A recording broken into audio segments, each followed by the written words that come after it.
One more time. One more time tonight. Hello, everyone. Welcome to the final Ottawa Senators Watchalong here on Zuccala TV this year. As tonight, the Sens take on the Toronto Maple Leafs. Of course, the way we start the season, it's also the way that we end the season. Now, I haven't been here in a while. A, because I'm an idiot, and B, I don't know what B would be, but A, because I'm an idiot. But I'm here now. Finally, I showed up for the last game of the season, and I am excited for this one. Although this is a ending of a season where we probably should be in the playoffs, considering the state of the other teams in this division, mostly containing 3 through 7 besides us. We should probably be in the playoffs if it wasn't for such a bad start to the year. But I think a lot of fans might I might sound sour, but I'm taking this with a grain of salt. Listen, for how bad we had started this year, we ended pretty damn well. Besides that 6-1 loss to Calgary a couple of nights ago. I think it was 6-1. I don't know. I just came up with a number and then one in my head. The point is that when... Hang on one second. I'm watching TV here.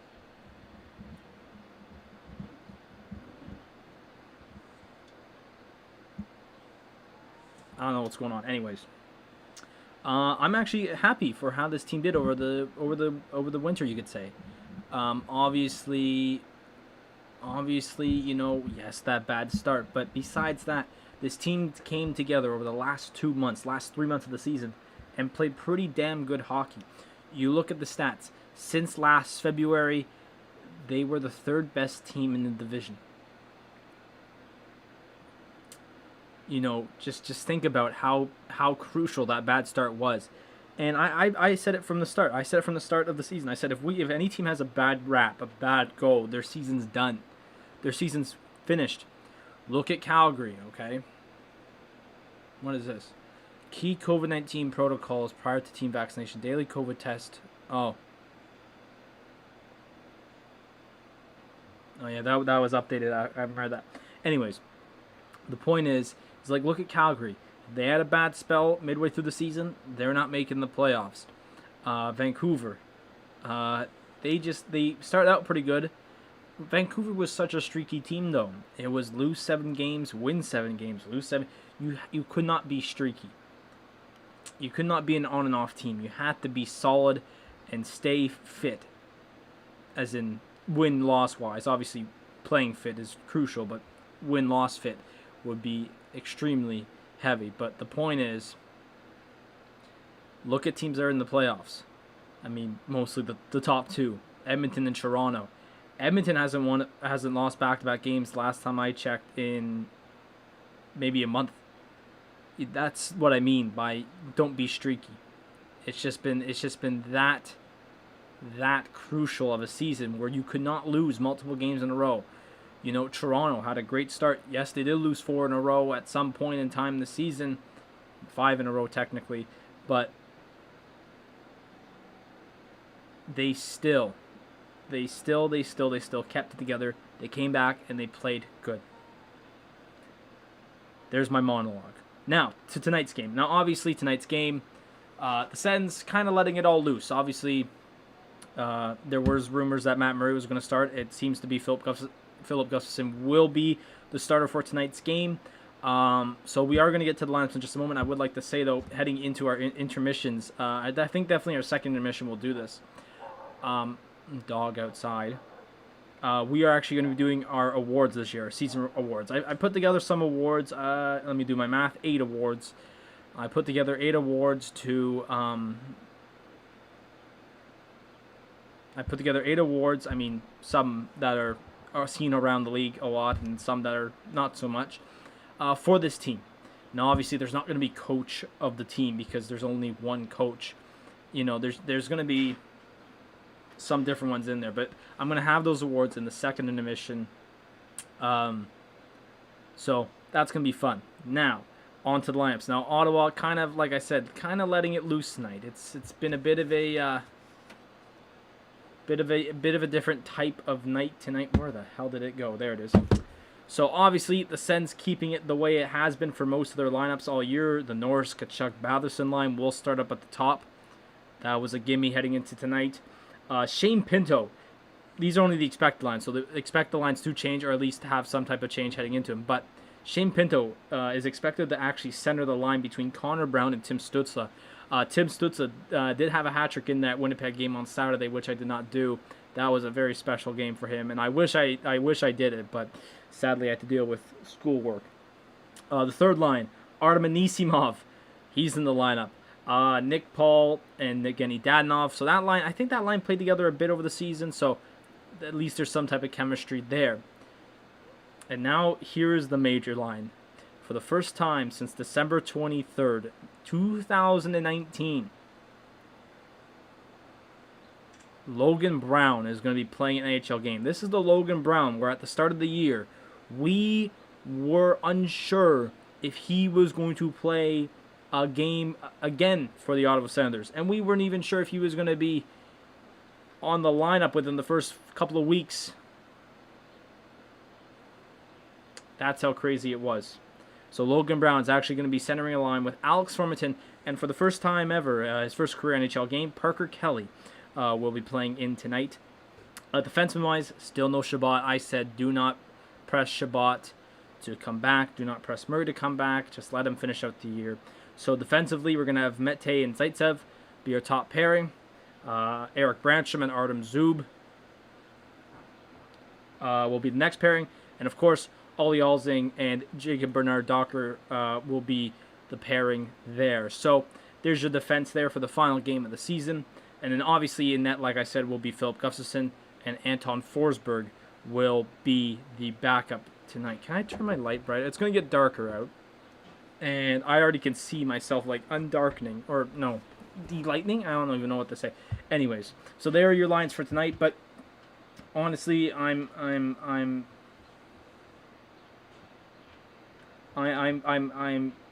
some part of me says I'm happy the season's over. But yo, let's go. There's Frankie, man.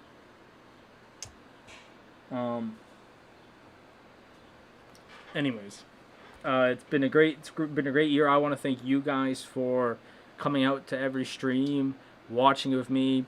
We had some great games. We had some bad games. Here at my home in Ottawa, there was just games that were fantastic all over the place, and I just want to thank you for that. Thank you for subscribing, because it's been a fun ride, and obviously, like I said, some people will take this with a bit of a grain of salt this year, just an off year, but next year the Sens will be back and be even better than they are this year, which this is why these past couple months have been so crucial to the season, is because this is telling the fans. Brady's telling the fans. The players have been saying it. The players have been saying it in their press conferences. They've been saying, listen, we are ready for next year, and we're going to prove it, okay? You're going to add some new pieces. You're going to lose some pieces. But this main core is going to stick together. And that's what the best part is. The Sens are not in cap trouble. They are not in cap trouble. So if you think that the Sens are going to be going out losing a ton of players, it's not the thing. They could possibly gain more. Now, what I would probably prefer for Ottawa to do is obviously not go out and get a heavy superstar, because that's the last thing you want with this team, because you don't want to waste all your cap money and then you won't be able to sign all those players.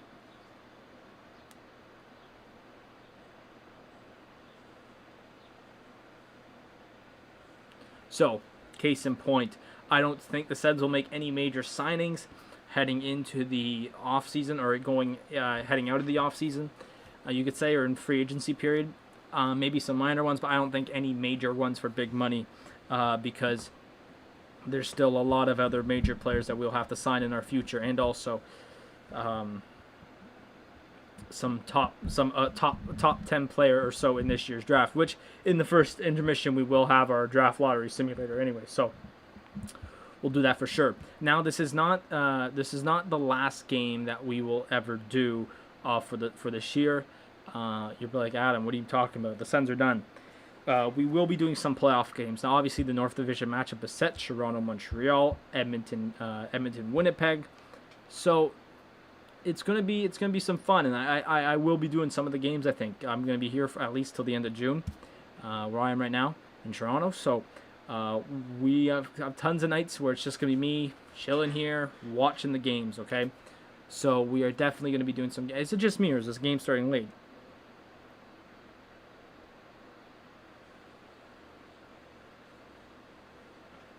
Or am I wrong? Sorry, I'm just deleting stuff off my watch that's been here since like 10 in the morning. Just before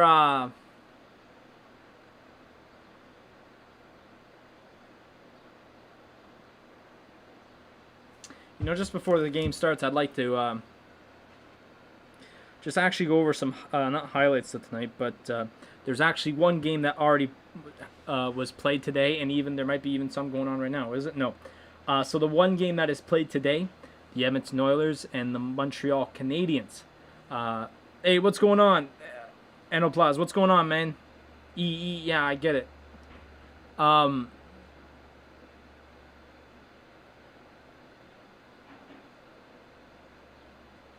Montreal Canadiens lost to the Edmonton Oilers 4-3 in overtime. The game started out with Cole Caulfield scoring 2 minutes in. And that was actually unassisted. Then 7 minutes later, Alex Chiasson scored. Or about 6 minutes later, Alex Chiasson scored. It was back and forth. This entire game was back and forth, really. Nick Suzuki actually scored a shorthanded goal, also unassisted, about a minute later or so. So that was very odd there. Ryan Nugent-Hopkins then scored on a power play. Well, then actually I think scored later that power play, it seems to be. McDavid and Tyson Barrie got the assist on that one. So keep the assist counter going on the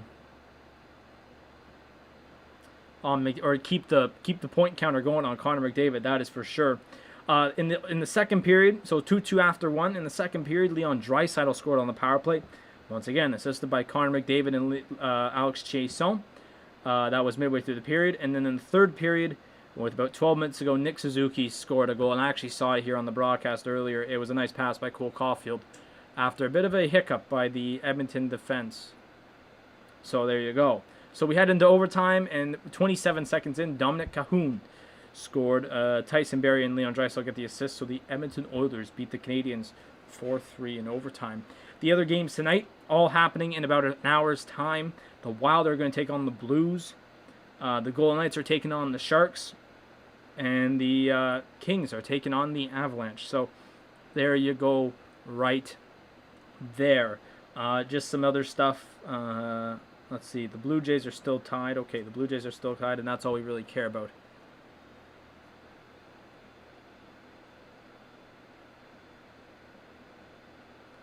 Why do they have the Sportsnet Now guy on?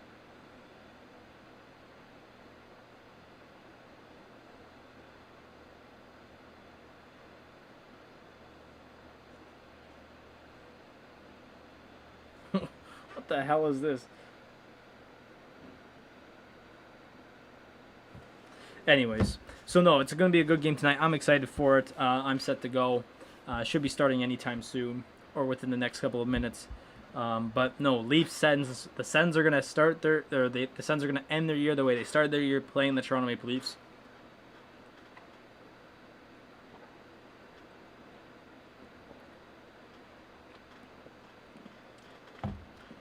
So it'll be lots of fun here.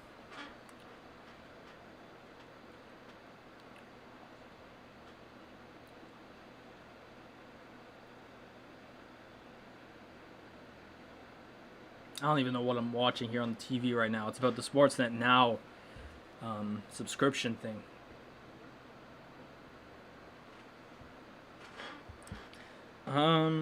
What else is there to add? I don't think there's much else to add besides we're ready to go. It's almost game time. The first tweet I see as I go on Twitter, it's from Senchirp. That was horrendous. Oh, boy.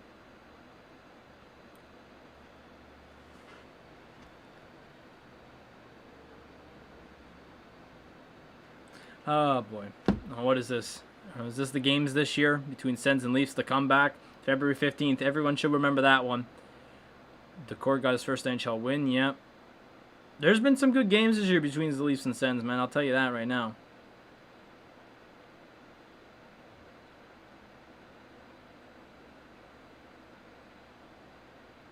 There has been some great games between these two teams. I'll tell you that.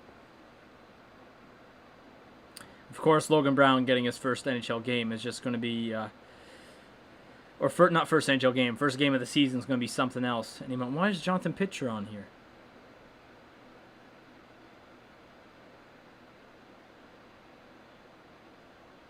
Oh, back-to-back years of winning that. Okay. Yeah, for those who don't know, by the way, the hardest working Sen at the summer camps or the training camps at least gets an award. Or rookie, I think it's rookie training camps, gets an award. It's called the Jonathan Pitcher Award. For those who don't know, Jonathan Pitcher was a kid who had a rare skin disease, who was a great Sens fan, and sadly passed away a few years ago. Honestly, I forget, but he was a great kid. I never got a chance to meet him, but just hearing his story and all that was just fantastic. Guess who's back? That's right. Justin, you're back. I'm back as well. I don't know. When was the last game we did? When was the last game? Because it was a really while back. See. So it obviously wasn't Sunday against Calgary. It wasn't Saturday against Winnipeg. Was it the 5-1 game? It was last Wednesday. What's going on, Walter? Last game of the year. How you doing? How's everyone doing tonight? We got a fun one coming up. I'm going to switch this to the first period. It's not started yet, but we're going to get underway in just a moment. Although they're probably going to have to do O Canada and all that, so we still got lots of time. Just going to make sure my stream is, it's live. Stream is live. How y'all doing tonight? We actually got a fun one tonight. Obviously, last game of the year. It's Nathan. Nathan's here. Yeah. Oh, well then why is okay, Nathan? Now you're just confusing me, man. You're How is... See, that's just confusing. I had a feeling it was you, Nathan. But I was just like, why is the name Justin? What's shaking? Oh, I don't know. I hope we're shaking for a win. I tried to play off that. That did not work. But no, obviously last game of the year, but look on the bright side, the team has played well over the last couple of months. So take it as you will. We actually got also the award. We also are doing team awards in the second intermission tonight. I have my list here of awards. So there you go. What's this thing? The hockey kid. I think the Leafs will win tonight because the Leafs can still win the President's Trophy if the Avs and Knights lose tonight. Interesting. Is it their last game tonight? I'm going to guess I think this is actually the last game tonight, eh? For everyone. So, yeah, if the Leafs do win. Yeah. Yeah, Nathan, I remember that. You were TTV Ways. For some reason, I just thought, because I saw Justin, you're like, guess who's back? I'm like, okay, that has to be Nathan, but I'm going to say Justin because that's his name, just to make sure. Yeah, because the Central's all done. The East is all done. There's still a few games left. Actually, no, you're right. So, yeah. Oh, the Leafs still have 2 games left. Yeah, so if the Leafs do win tonight, they still do have a chance at winning the President's Trophy, but I don't know. We'll have to see. We'll be checking out those games tonight, though, for sure. Does this have the row? Oh, no. I honestly, the hockey kid, I'll be honest with you, the NHL would probably screw the Leafs with the row. For those who don't know, it's the row is basically what is the tiebreaker in a lot of situations. So if the Leafs finish with 80 points, because the Leafs are back by The Leafs are back by 4 points. If they win tonight, win their last game against the Jets, as the hockey kid's saying, they'll get up to 80. If Vegas wins tonight, though, that crushes it. But even if they did tie it, their row right now is only 34, and Vegas is 38, meaning that that's 4 games ahead. So I think to that point, I mean, I don't think it could happen, but it would have been pretty neat to see. But we're just waiting on Old Canada here, by the way, for those who are wondering. And also, I should add, for the Leafs, Frederik Andersen's back. Frederik Andersen, I think he played 2 games in the AHL, and I think he let in 3 goals on average, I think. But the first game he only played... Did he play? I don't even know. Or no, he let in 3 goals the second game. But the first game he let in like 1 or 2, but he only played half the game. So we'll see how that goes. All right, Canada's over, and here we go. Beautiful Ottawa. Can't wait to be back in the summer. Ottawa isn't going to make the playoff. They're not. They can't make the playoffs. They're eliminated. Someone literally has to be doing the weed hacker now. It's 8:12 at night. Why are you weed hacking? I'll get to the bottom of this. Phil Augustus in the net. Hang on, I'm getting to the bottom of this.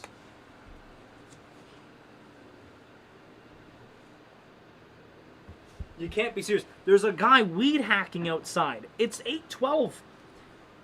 Like, sit down, watch the game or something. I don't know. So here we go. Ottawa starting with Pinto, Connor Brown, and Stützle. So there you go. Your second line is there for sure. Brandt, Sherman, Zub on the defensive end. The Leafs are going with Nylander, Foligno, and Tavares. And it seems to be... Who the hell's that? Who's number 55? Is that Sandin? Sandin and who? I can't tell you. Dermott. Sandin and Dermott for the back end there. So we're on their way. I can't believe the stupid weed hacker at 8:13 at night. Hey, what's going on? I can't see your name because I'm reading them.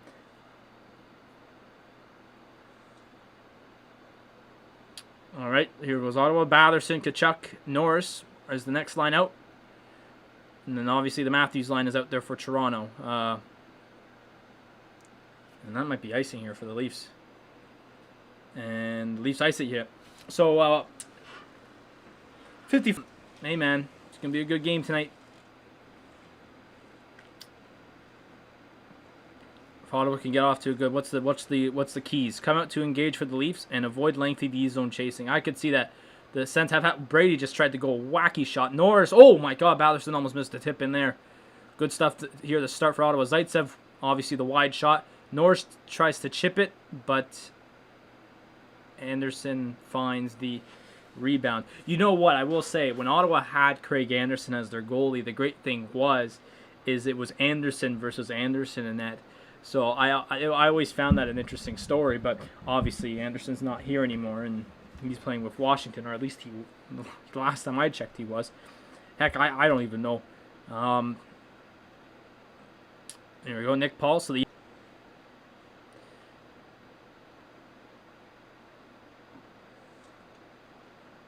Jesus, what?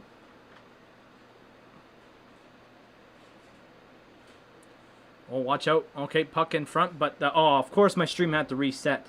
Thank you. Why did the stream have to reset? We should be all right though. So is this it? Nick Paul. There's Nick Paul. Yes, Nick Paul was nominated for the Bill Masterton Trophy. I did hear about that.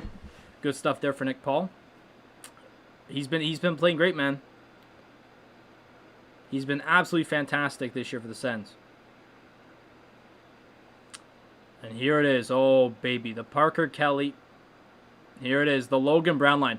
Logan Brown. Oh, okay. Keep going, Logan. Oh, Jesus. Come on, Logan. Get it out.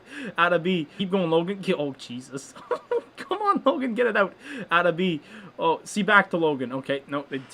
Listen, I'm excited to see Logan Brown because I'll tell you what. He's the biggest centerman I've ever seen in my life. Watch him score, too. I predicted this yesterday in my stream. I said, watch Logan Brown score because it would be fantastic if he does.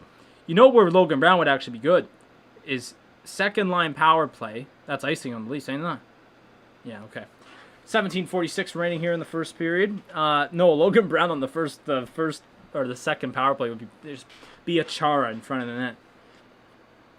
There you go.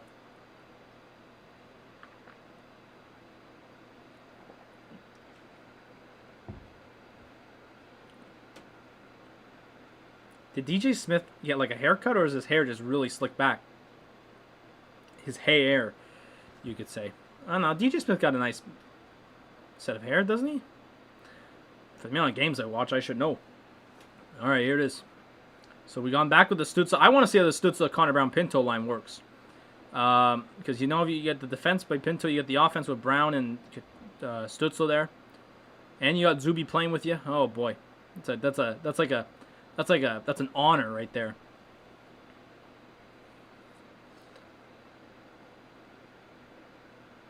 Jesus, that shot was so wide.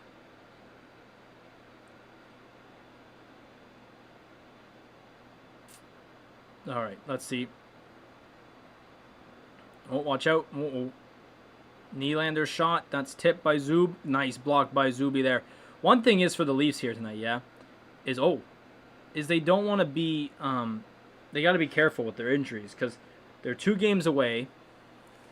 And the last thing that the Leafs need is a bad injury, which obviously, like in this case in the season right now, you don't really, like, I mean, you're not really, it's hard to get really a really bad injury, but the last thing the Leafs need is like a broken foot.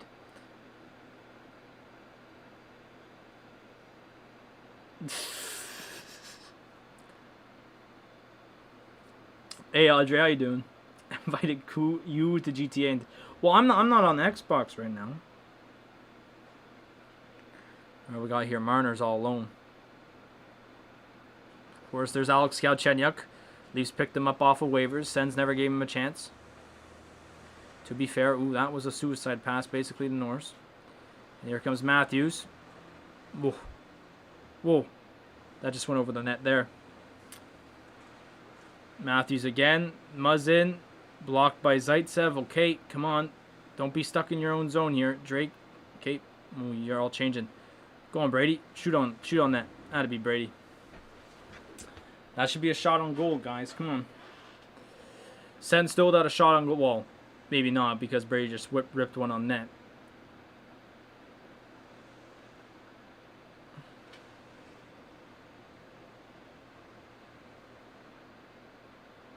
Huh?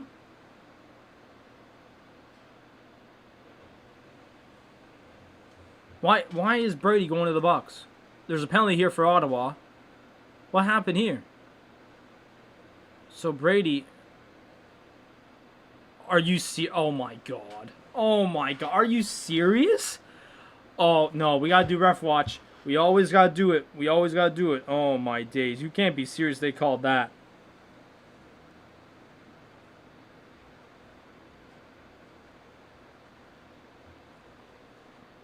So Brady Tkachuk goes to the box. Actually, no, we got some decent refs.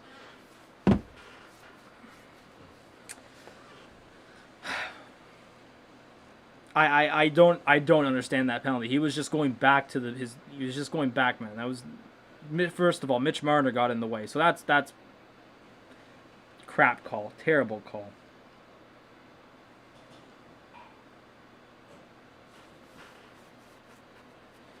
Oh, good tip out there by Nick Paul. All right, minute 23 remaining in the power play here. Connor Brown's got to go for a change. And he will there. And I honestly don't get that penalty call. I don't know what you guys think. Let me know what you guys think about that, because that was a garbage call to me.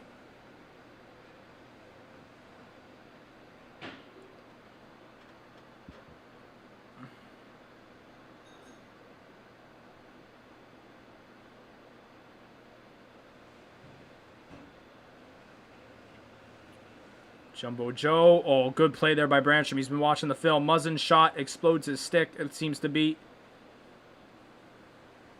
Go on, Shane Pinto. Go on. You got Pinto. Pinto and who? Pinto and Formanton. With Joe Thornton and Muzzin. Ooh. Formanton almost tried to go 5-hole there. Now you got Pinto. Pinto all alone. Atta B, Pinto. All right. So there's 20... Wait for it.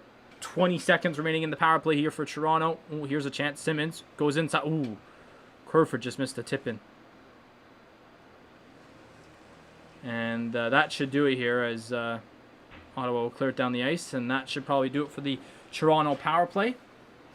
No shots. No shots for the Toronto power play. Stupid. What is this? Stupid call. Really. Yeah. I was reading it off the little thing here on my screen, like the little chat here at the side, and all I saw was stupid cat. I'm like, stupid cat. Go on, Brady. Did you see the two? It was half nice and half crazy. I thought it was really cool. Oh, Jesus. Brady Tkachuk's backhand pass to Norris and Batherson just ripped through both of them. I know. I thought the hat thing off. I think that was really cool. You know what? I bought a subscription for The Athletic a few days ago, and Ian Mendez, my boy, wrote an article about it. And I thought, you know, it's actually a cool story when you really look at it. It's a really, really cool story when you read it.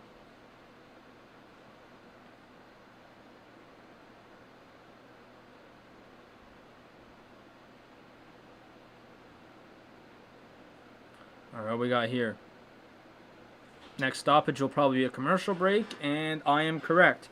12:24 remaining here in the first period. Wait, did that say Hockey Night in Canada?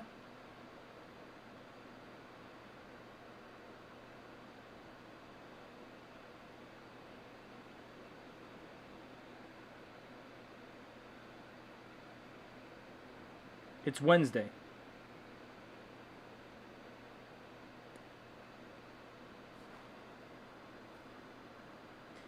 It's Wednesday. And the screen says Hockey Night in Canada. That's Saturday.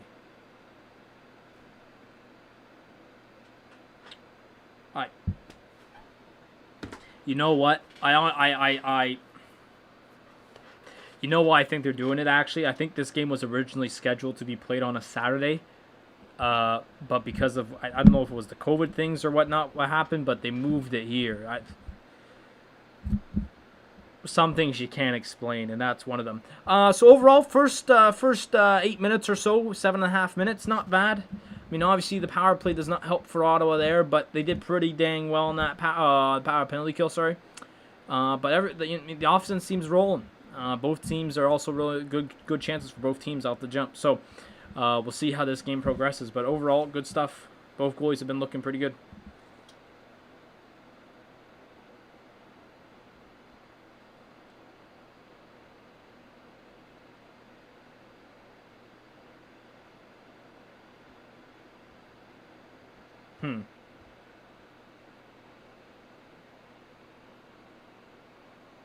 But, no. Oh, yeah, there's the dynamic duo, Aldi Alsing and Jacob Bernard Docker.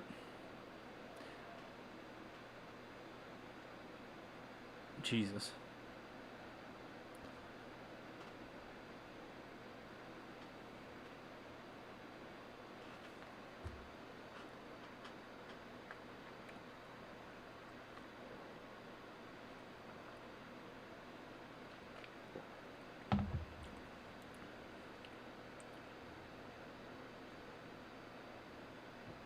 All right, so face off here. Logan Paul, wait, no, what? Nick Paul, wait, what? Logan Paul, that's the boxer, man. I can't even tell them two apart anymore, so why does it matter? All right, Morgan Riley, shot on. Ooh, a little deflection. Get in there, Nick Paul.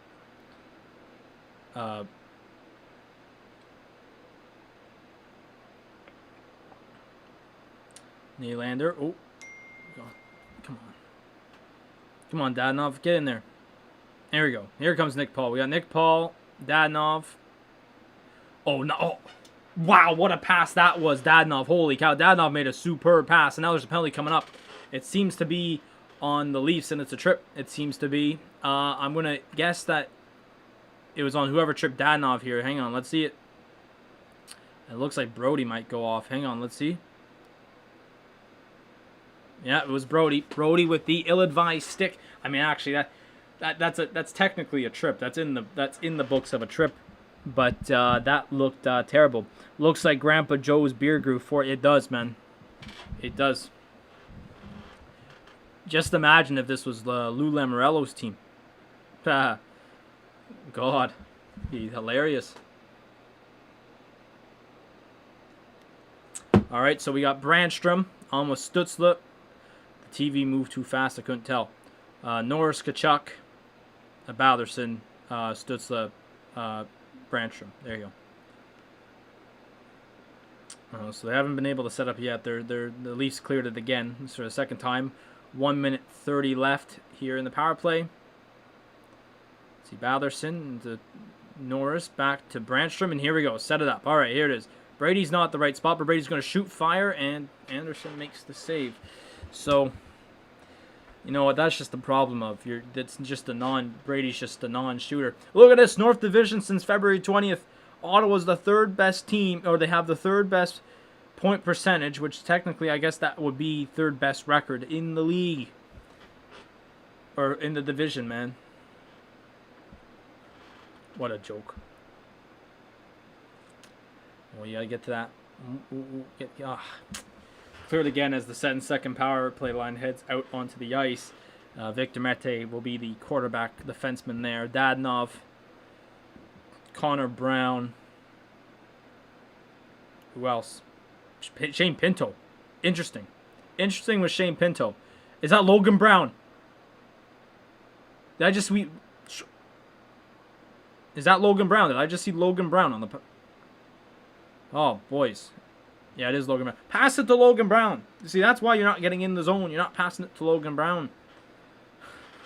I hope he scores. I'm saying it. I hope he scores. Because, Sens are just... This power play unit's having trouble, man. Oh, Logan Brown's going to take this one? Okay. Okay, go on, Logan. Go on, Logan.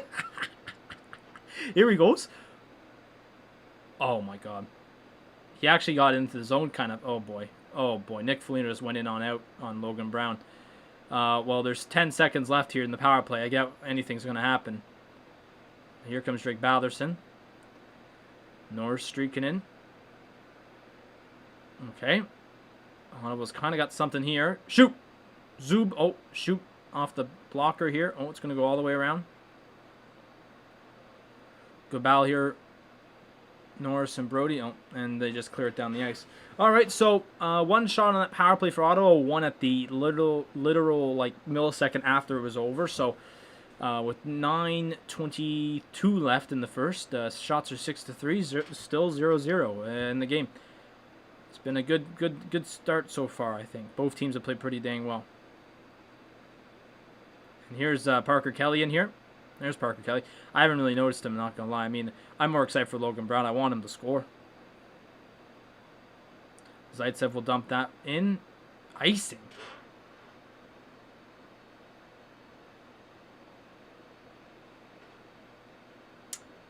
I didn't think that was icing. How tall is Logan Brown? I think he's like 6'3". When she says no DMs, would you play Cam? Jesus. Kylian Mbappe. There he goes. I think he's 6'3". Like he's a centerman too, and I've said this, like he's too tall to be a centerman. Like if he plays wing, he'd be fine, but he's a centerman. One thing I have noticed though is his skating's a bit too choppy. If he smooths out that skating, it'll be all right. Here goes Tim. Get in there, Tim. On Morgan. Oh, dang! You gotta call that.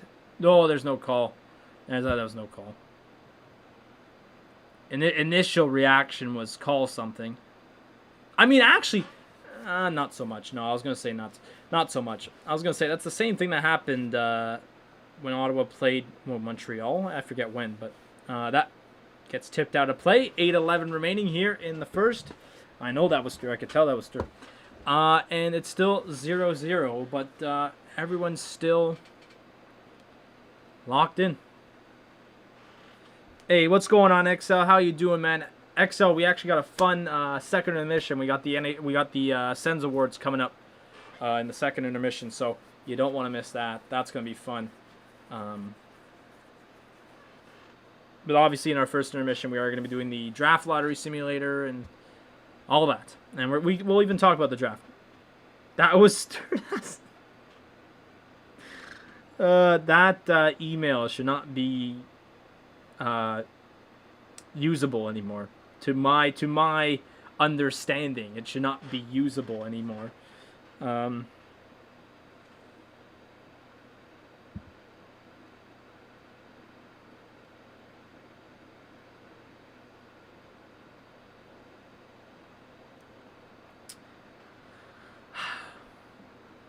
Let's see what's going on here.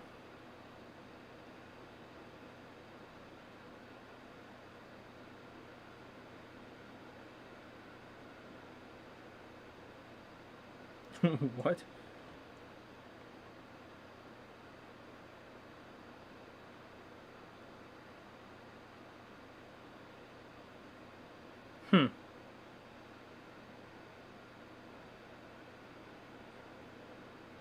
Interesting. All right.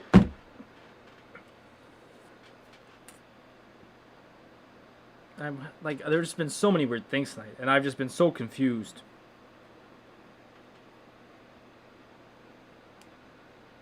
Is this the last game Frederick Anderson played? What is this? This was St. Paddy's Day. It is not that. It is not. That's why I use it. Oh, yeah, so it was March 19th, the last time Frederick Anderson played. Interesting. So, face-off here. Well, face-off's been done. So he allowed 6 goals on 52 shots in 2 games with the Marlies. That was not a smart play, Tim. Not at all. And here's Matthews. Oh, good save by Gus right there. So there's 8 minutes remaining here in the first period.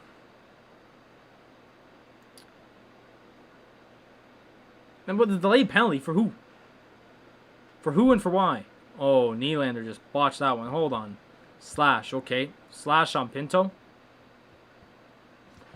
Why does DJ Smith always just wear his pin backwards? I don't like... Yeah, okay, fair. That's a slash. Like, hang on. It's like he wears his pin, so it's supposed to go like... I know I'm using a sanitizer, but it's like this, but every time it's like this. Like...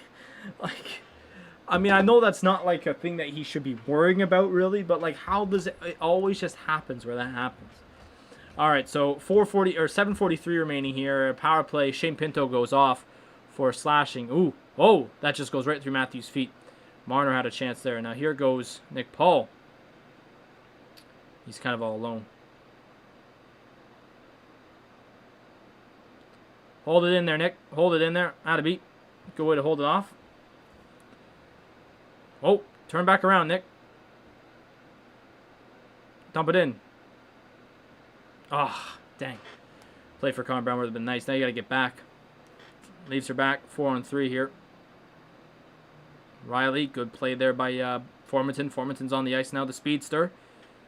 Obviously got that goal a few days ago, again, or last week actually, against Montreal. And that puck goes way out of play. Now here... Oh, they put Parker Kelly out there. I like that.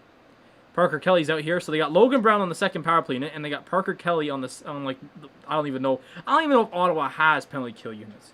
Like, it's just like you send out this Nick Paul, Connor Brown, Formanton, Pinto, or whoever else is available. Oh, that puck came bouncing back in front of play. Now you just got to clear it. Just clear it. Thank you. So we got ourselves 40 seconds remaining here in the Toronto power play. 6:20 remaining in the first period. Now here, Kerfoot got some speed here. To Joe. Nope. Joe got blocked by Mete. And go on, Nick Paul. Skate. Nick Paul, you just got to chip it. Oh, dang. All you had to do was chip it over there to Connor Brown. Connor Brown had a little break. 20 seconds remaining here in the power play.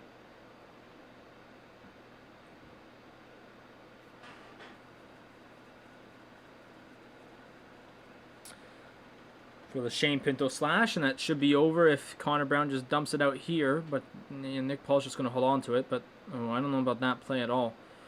But that will do it. That will do it there for one shot again. So only one shot on 2 Toronto power plays here. Good stuff there. Ooh. Oh, Drake, that was a bit of a weak one there. 5:30 remaining here in the first. I know, I see that, Audrey. I don't even know what that is. So let's see what Ottawa's going to do here. They send the cross ice to Brady. Brady's going to shoot. Ooh.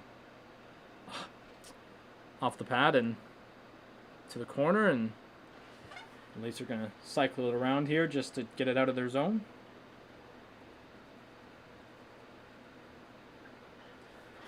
So the Sens, I'll be honest, they've played pretty well, efficiently here to their shifts where they've not been.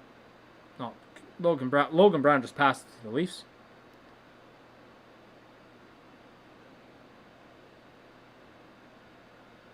Oh, watch in front. Oh Jesus! Mitch Marner was wide open front in the slot. My brain just went to smudge there. Oh my God. Oh, Zaitsev missed on the pinch there. Mete's the only one back. It's all good there. Oh, keep on. Go on, Victor Mete. Go on. Here comes Victor Mete with some speed. Shot on. Oh, knocked. Play back to the point. Zaitsev.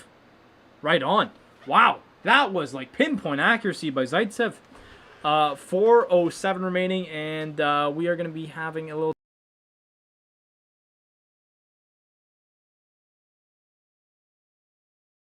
Me? What the hell was that?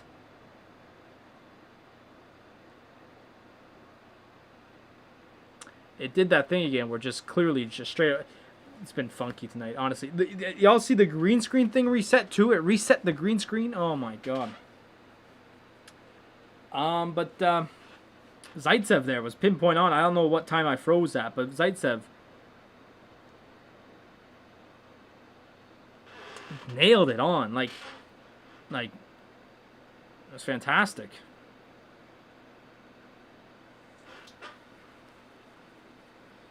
But anyways, so we got 4:07 remaining here in the first period. It should be both teams. Like I said, Ottawa's played pretty well, efficient. Was that proper English? Ottawa's played. I don't even know if that's. I don't even know if I want to speak anymore. I might have just said something really stupid. Ottawa has played efficiently. That's better. As in, they've been playing good 5-on-5. They've been playing well on the penalty kill. So that's good. I'm back. Audrey's back with a better picture. Let's see if it showed up. It hasn't changed yet. YouTube, man, it takes a second.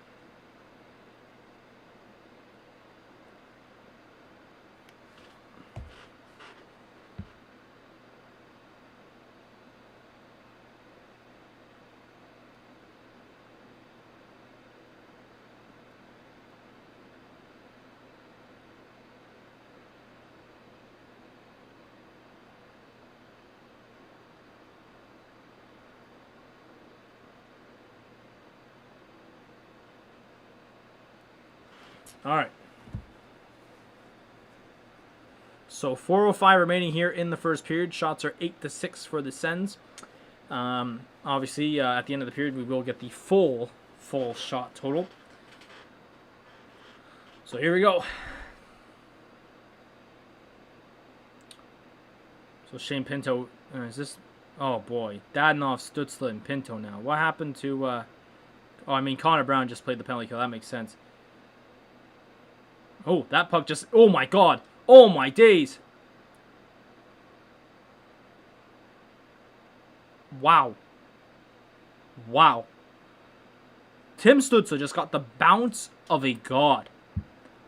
This puck was bouncing, and it took a weird hop. Tim Stützle, whoop, between the legs. Oh, it was Ben Hutton. Sorry, bye-bye, Ben Hutton.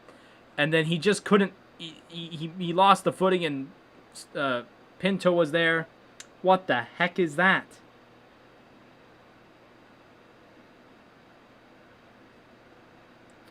Any predictions on who's going to win the cup? So Sen should be going on the power play here. Yeah, William Nylander goes off for slashing. Predictions to win the cup. I don't know. Obviously, lots of eyes are going to be pointing at... Oh, I forgot the linesman got in the way. Obviously, a lot of eyes are going to be pointing towards the Tampa Bay Lightning again. Also, some are looking at the Colorado Avalanche. You could even point your direction towards the Vegas Golden Knights.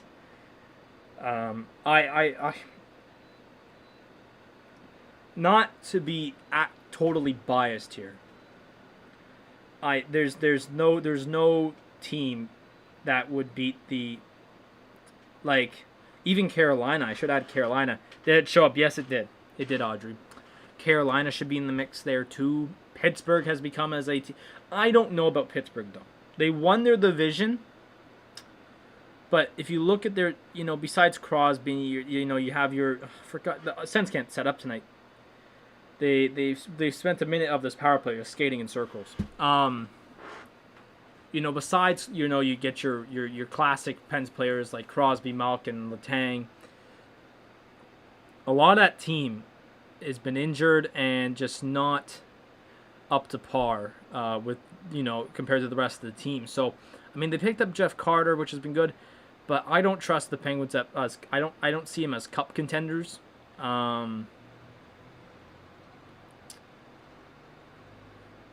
Let's see. So 28 seconds remaining in this Ottawa power play.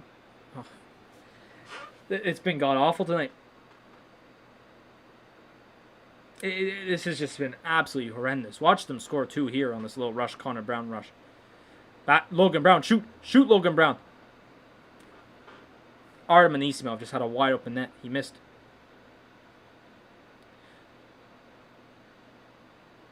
Tip. I think there was a tip there or not. Then Frederick Anderson makes a save. So 2 seconds left on the power play. 1:34 remaining. How did Artem Anisimov just miss that? Let's see. It's Logan Brown. Beautiful look too. Too much power. Jesus. I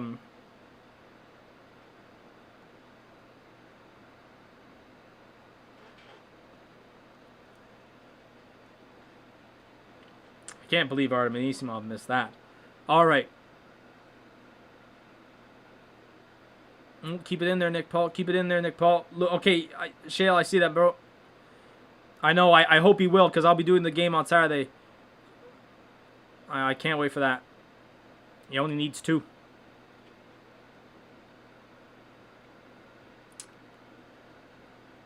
Goes Zaitsev booming. Oh, he did it! He did it! Yo, Zaitsev's a killer, bro. Zaitsev's a legit shooter. You cannot tell me that Zaitsev, he's the next Shea Weber, man. Bomb down, boom. Shea Weber-like. Oh, my days. Look at this. So what even happened here? So Pinto just worked its way over the Zaitsev. Who did this go off of? I swear it went off of someone. I think it went off of Johnny T, it looks like. So the Sens just worked it around and they got it. So Nick Paul heads to net here. I swear it either went off of Ben Hutton or Zaitsev. It went off Ben Hutton's bum. Moran, the Leafs will lose they maybe. So with 1:06 remaining here in the first period, the Sens have the 1-0 lead. Nikita Zaitsev with the bomb. He has 4 goals and 2 of them on an actual goalie. Oh, that pass to Batherson just didn't work. So the Leafs return with the Marner-Matthews line here right after that goal. See if they could generate anything. And the puck leaves the zone. 33 seconds remaining. What a goal. The funny thing, I literally said it too. I'm like, just Zaitsev, bomb it, man. Just bomb it. And here goes Connor Brown now, 24 seconds. Leafs are all back. Ooh, that drop pass did not work. Ooh, attack him. Oh. This might do it here for the Kerfoot. Oh, wow, that was the worst play I've ever seen. And this should probably do it. Pinto might get one last shot. Shoot, Pinto! That's going to do it. So at the end of the first period, Nikita Zaitsev with the bomb. Oh, not ist. I'm not typing French here. Gets the goal as the Ottawa Senators take a 1-0 lead. That didn't go off a tee. No, it went off Ben Hutton. Off the post and in. What a great goal. Nikita Zaitsev with the goal. 1-0 Ottawa at the end of the first intermission. Coming up in this intermission. Oh, I gotta hang on. It's time to give some banter. Time to banter my buddies. Okay, don't worry about it. Here it is.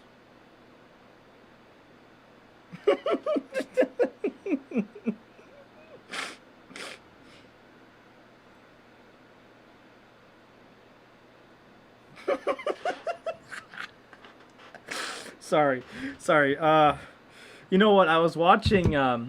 Nice goal. Let's face it. Freddie's. Oh man. You know what? I'm not. Hey, that's all right, chill. Don't worry about it, man. But what a shot by Nikita Zaitsev from the point, deflected off of Ben Hutton's bum, in the net. So at the end of the first period, the Sens are up 1-0. Obviously, we are going to get to our stats and scores right now. But overall, I'm going to probably say this 5 times this intermission, just to let you know. But overall, not a bad first period for Ottawa. I felt they did really good on the penalty kill. Their power play, though, does need a bit of tinkering. It just was a mess. The second unit had a ton of trouble. I mean, heck, actually, maybe not.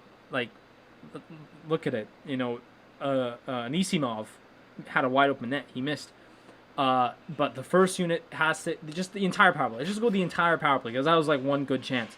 The entire power play has to figure it out here heading into the second period, because that's going to be a very, very boring and not heartbreaking, but terrible, boring. Just boring and crappy power play to deal for the rest of the game. If the Sens win, play the Sicko song. Maybe I have to. Because it's the end of the year, right? I have to. Go Blackhawks, huh? Yeah, no, Dalen, actually, you might be right, Dalen. I might have to play that, man. But no, 5-on-5, and the penalty kill was really good. Just the power play just needed to figure itself out. Plain and simple. So here we go. Why does it just keep going to NHL hockey? So what the hell's going on with this app? My app's losing it here. So 1-0, obviously, at the end of the first period. The lone goal coming from Nikita Zaitsev, and the lone assist on that goal comes from Shane Pinto. So good stuff there by Shane. Shots on target now, or shots on goal, European football. Ottawa apparently has 9-6. It was 9-6, although I swear I saw 10 for a second there, but let's go 9-6. That's what the app says. We'll correct it if we have to. The faceoffs. Ottawa has had trouble over the past couple of weeks with their faceoffs. I know who's saying that. I can't read it. XL man. I know it's crazy. It's the final game of the year, man. We're getting everyone out here. 4 faceoffs for Ottawa in that period. That's not good, and they've had the trouble for the past couple of weeks. And if you go back to my other streams, I've said the same thing. I mean, every period's different. The Sens. So the Leafs have 12. It's 12-4. The Sens could go to win 12 faceoffs, and the Leafs could go win 4 in the next period. You know, that's just what it is. But not a good start there for Ottawa on the faceoffs. Both teams are 0-for-2 on the power play. I still don't get this Tkachuk penalty. That was absolutely garbage. That was a baby call, I'm not going to lie. Hits, though, 9-7. Yo, contact. Yo, what?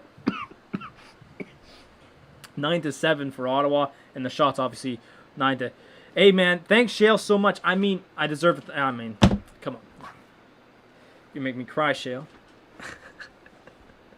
No, honestly, thanks. Honestly, I haven't been able to say much, but thanks, guys, for so much for 100. I know it's been a while. I think it's been about 3 weeks now since 100, but I just want to thank you once again.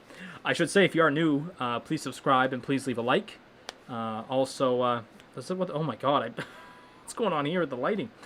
And also, if you click the link down in the description below, you'll be able to join the Discord server for this channel, as you get news and notes.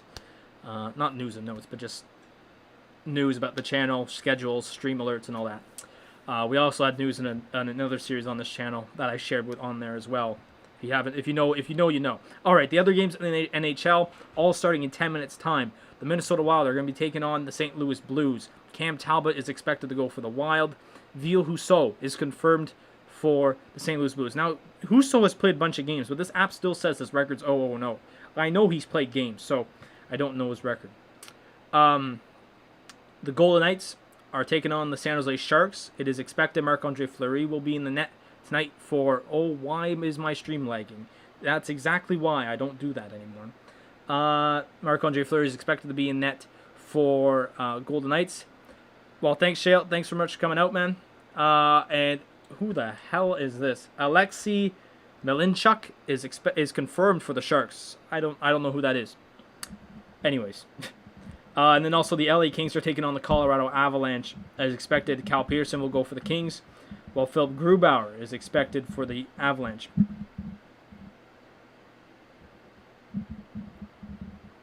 And then the one game that happened today.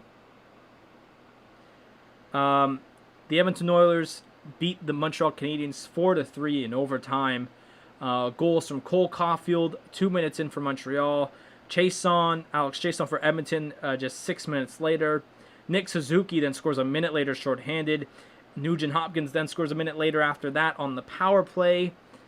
So 2-2 after one. Leon Draisaitl scores the lone goal in the second period, midway through on the power play. And then Nick Suzuki ties the game up 8 minutes and a half into the third period. So 3-3 heading into overtime. And then 27 seconds in, Dominic Cahoon scores the winner for Edmonton there. So there's only, my math is correct, 5 games tonight, and that's it. Click the notification bell. Hey, I don't really say that either, but if you haven't yet, also click the notification bell. It's fun there. XL is excited for Be a Pro. That's next week. Tomorrow is actually the finale of our Seattle Kraken franchise mode. I have everything set. I'm looking for a cup win, that's for sure. I got ourselves a coach. So we're all good heading into our final year in year 10.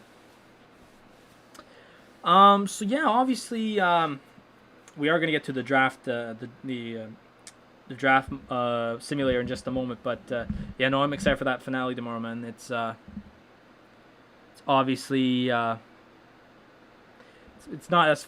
hasn't gone as long as the Sens one, but I didn't know Josie Altidore played for Toronto FC, but I think he did. He just scored. Sorry, I just got a notification. Obviously, it wasn't as long as our Sens one, but it's going to be a good end. Hopefully, we could win a cup. Can we win the cup in the 10th year? Because we haven't won a cup at all.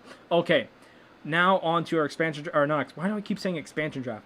Now on to our draft simulator. I would like to say in the second intermission, not this one, we will be doing our Sens awards for the year. This is the last game of the season, so we're going to do our Sens awards. Just letting you know that's what we're doing next intermission. But this intermission, we always do the draft lottery simulator. Now technically, this kind of does not get in Ottawa's way anymore, considering the fact that Ottawa has won games and they've pushed their way out of like bottom 5 in the league, which I did say. I said it from the start. For those who know me, you know me. I said, listen, I said the Sens are not finishing last this year. They will not be in the bottom 3 this year in the league. I said they at least will get 20. Well, no, I guess they'll at least be out of top 5 or bottom 5 of the league this year. I said that, and look where they are right now. They're 9th. They're 9th worst. Well, technically 8th worst, considering Seattle's in there, but whatever. So just for those who don't know, we've done this every game that I have done over the past month now. Not even. I think we've done this maybe 3 times. Anyways, so just for the order, Buffalo goes number 1, Anaheim goes 2, Seattle gets 3rd, no matter what. Not the pick, but just that spot right there. So they technically can win the number 1 pick. New Jersey at 4, Columbus at 5, Detroit at 6, Vancouver at 7, San Jose at 8, Ottawa at 9, and LA at 10. Actually, because of the for those who don't know, the Arizona Coyotes, their first round pick is actually forfeited. So there might actually be just 31 picks in the first round of this year's draft. The NHL still has no clue what they're going to do with Arizona's pick. They still have no clue what they're going to do. But as of right now, Arizona's pick is forfeited, and they will not pick in the first round because of their draft combine. I honestly, I don't know. I could click on it here. Oh Christ. Never mind. I thought something would be said here, but I guess not.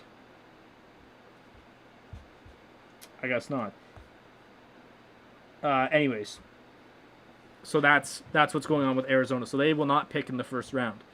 And if their pick does go, top 3, it will be a redraw of the draft.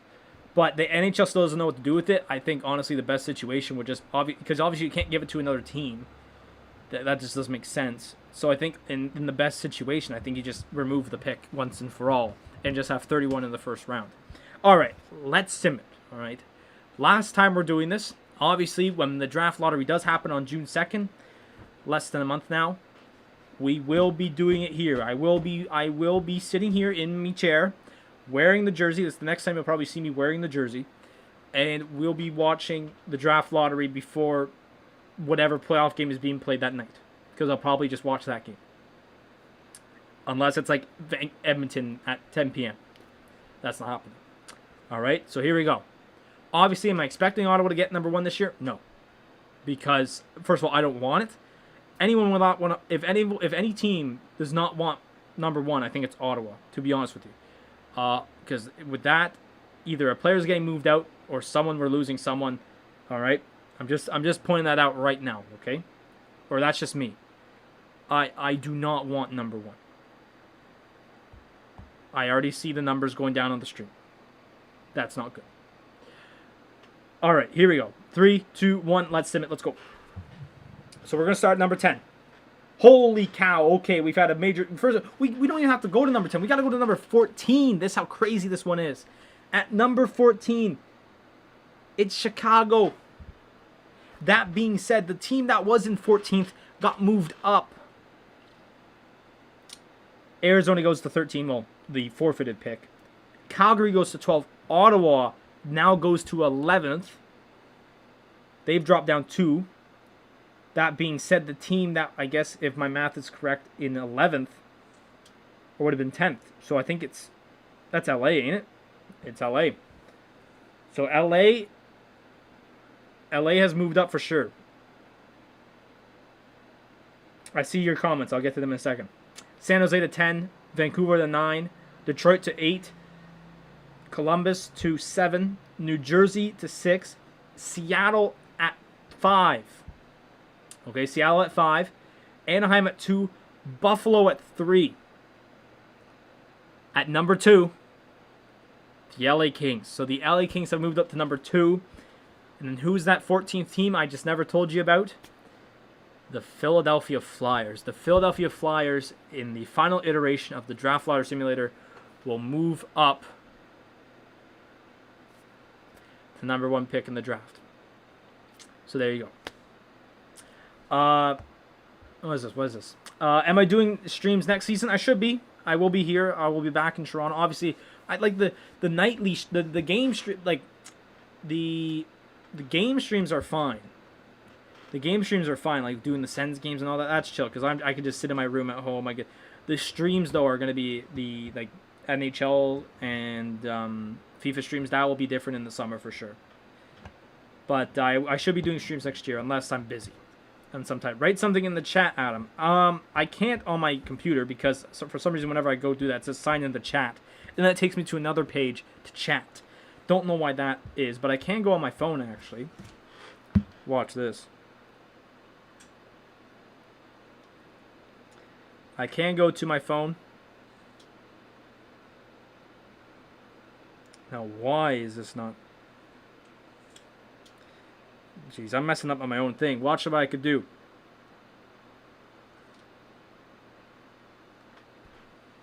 It's going to show up any moment now.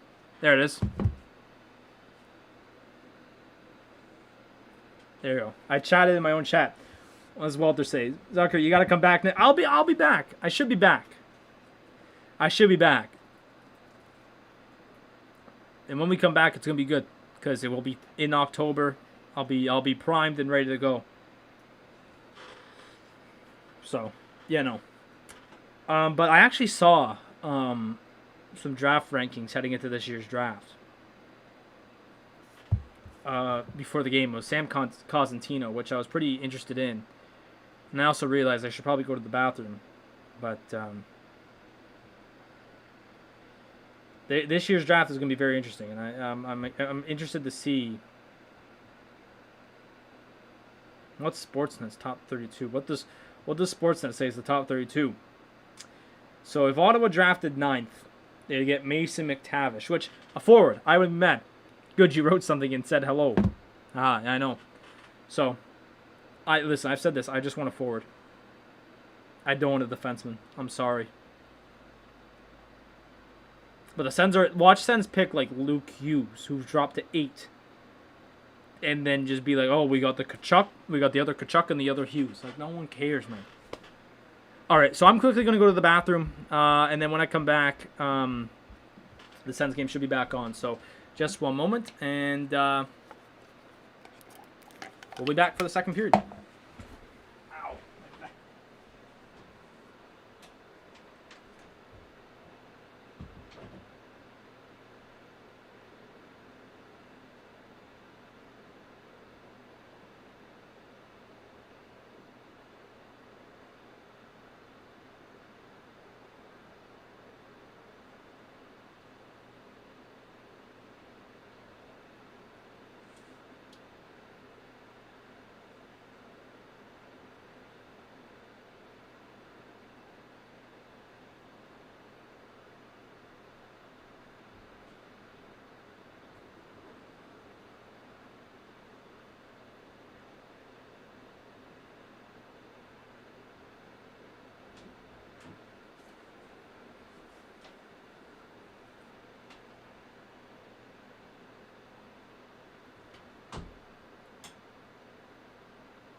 Owl. Let's go Sens, yeah. So, yeah, here it is, start of the second period. Perfect timing. Perfect timing, start of the second period. So we are back for the second period now. Face-off's about to happen. But, are they showing the Tim Stützle thing? Once again, I know it's the Athletic and it's not a free service, but if you do have it, go read Ian Mendez's article on the Athletic about how the hat thing came to be. It's a great moment, and honestly, it's fantastic.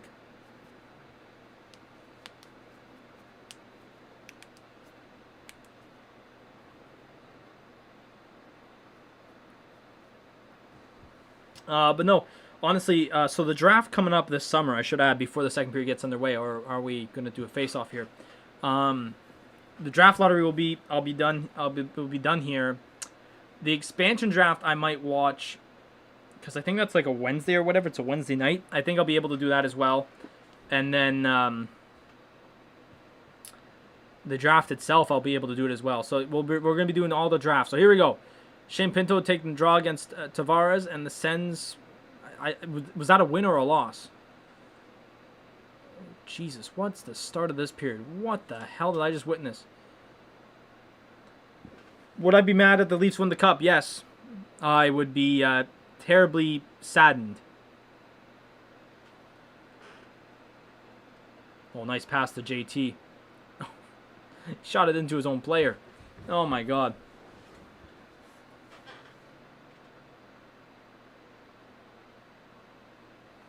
All right, so Leafs getting some early zone time here. Ooh.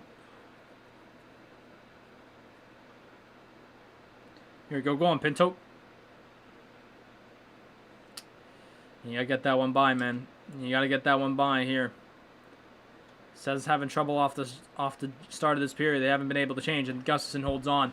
54 seconds in. So just like last period, we have a stoppage 54 seconds in, and now this one we have a stoppage 54 seconds in.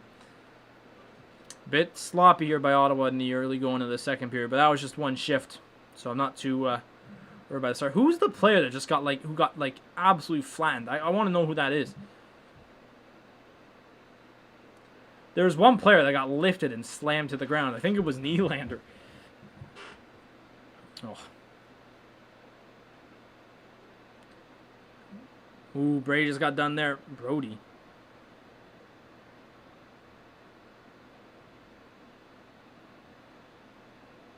Here we go. Here goes Victor Mete. Victor Mete up. Ooh, chipped it over. You got to keep skating, Drake. Oh, it's going to be icing. So the shots are 10-8 to start this period. I deserve 1,324 subscribers, and geez, that's crazy. Zaitsev, he's really good at that spot, man, at the one-timers there. They're showing the replay of the goal.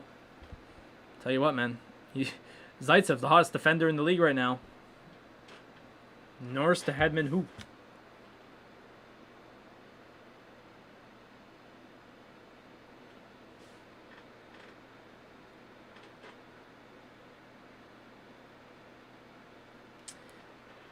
Would I be mad if the LA Kings won the cup? I mean, not too much. I was actually happy for them when they won it in 2014. Norris, you gotta be tougher there.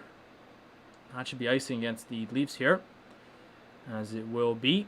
We've had a bunch of stoppages to play here to start this period. Only 18-16 remaining. There's Thomas Chabot. Thomas, you gotta fix your tie, bro. It's a bit off. I don't know what he's doing. He's got a floss? What has he got?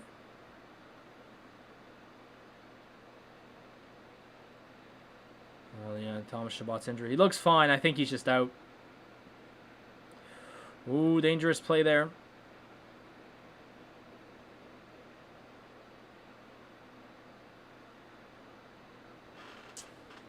BRB. All right, sounds good, Audrey.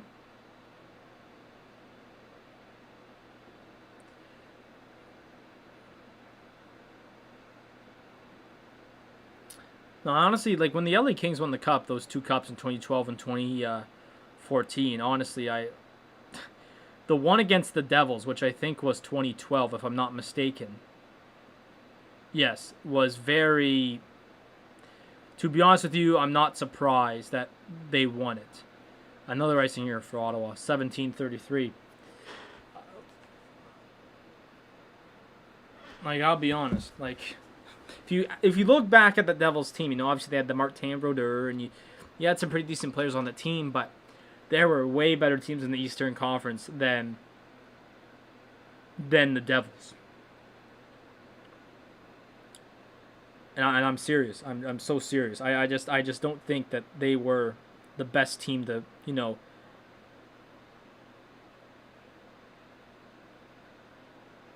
There's Parker Hellington, a nice hit on Jake Muzzin. And then the one in 2014 against the Rangers, that was the Rangers' best chance at winning a cup. Ooh, chance in front. Tibier tipped. Oh, good save there by Gustin. Oh, Bernard Docker. You got to get there, bro. He did. You know what I do find? You know what? Over the past couple of weeks, right? And I've said this throughout the entire year, Ottawa likes rolling all their lines. But this game has been really like one of the first games I've noticed that DJ Smith is not rolling the lines so much. What's Logan Brown going to do here? Okay, so I want to see a Canadian team win the cup. I mean, I would love to see a Canadian team win the cup, but besides the Leafs and the Habs, I'll tell you that. I would cheer for any team in the final besides the Leafs. I'd probably have some weird soft spot for the Habs, but like, ooh, point shot here, still battling, but like the Leafs, bro, I don't know what I would do. Shahir about tip wide there by Connor Brown. But I gotta go to my alright.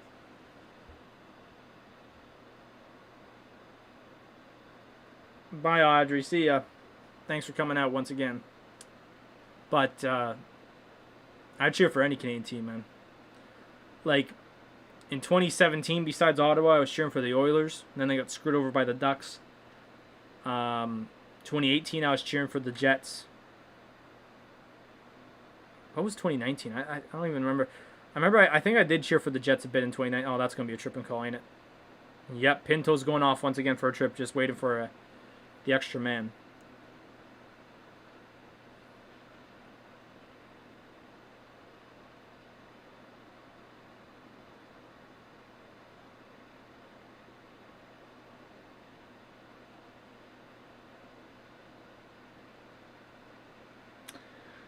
So Pinto's going to get a second penalty today, coming up here in just a moment, but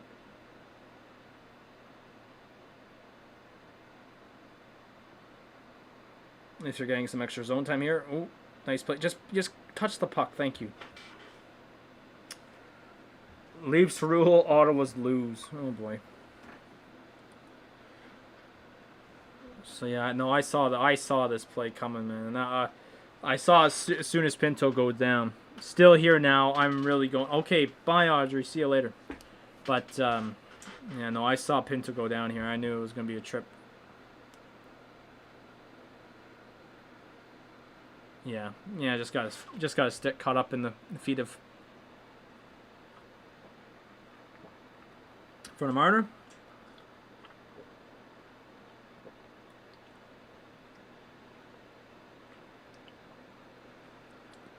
See, now here's the thing.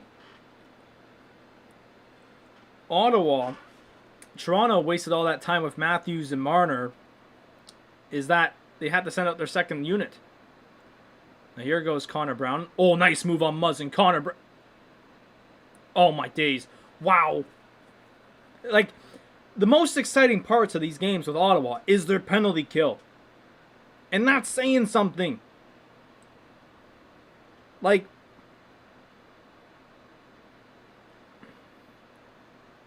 is it just me, or does Ottawa get their high-quality chances on the penalty kill when they're down a man? Ooh, Zub just blocked the shot. You heard that. You felt that a bit. 1:05 remaining here in the power play here for Toronto. Get out the way!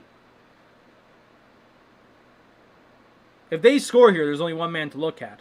Yeah, knew it. I bloody knew it. I knew there was only one man to look at, and it's the bloody zebra in the corner. No, I would be mad. I would be mad if I'm Zaitsev, bro. I would be mad. That was a beautiful move by Connor Brown. 1-1 here on the power play. Leafs score. I can't believe that. It's not even Schlenker or Nicholson. No, the funny thing is they don't have the audacity to show the referee. Yeah, I knew that. I knew that right away. Oh my god.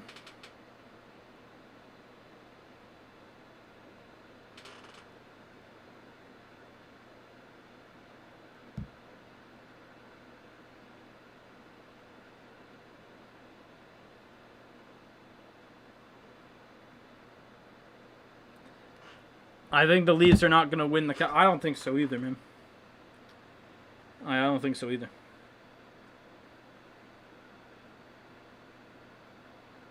So 1-1 here. There's a... Oh, there's penalty coming up now to the Leafs. It seems to be a hooking, I think.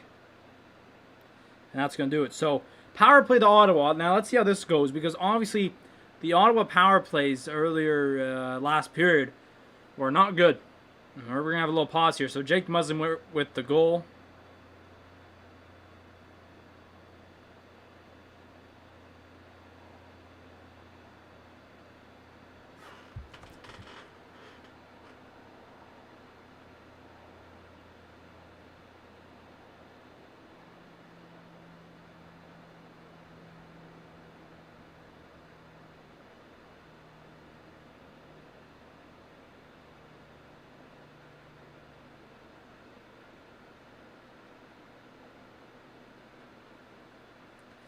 So, power play coming up here for Ottawa. It seems to be a hooking.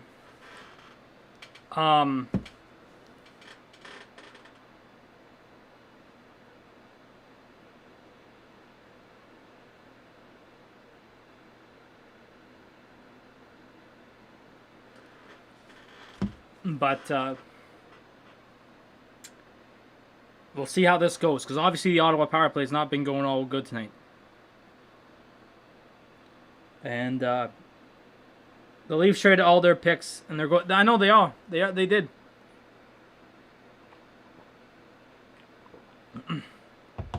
The Leafs. They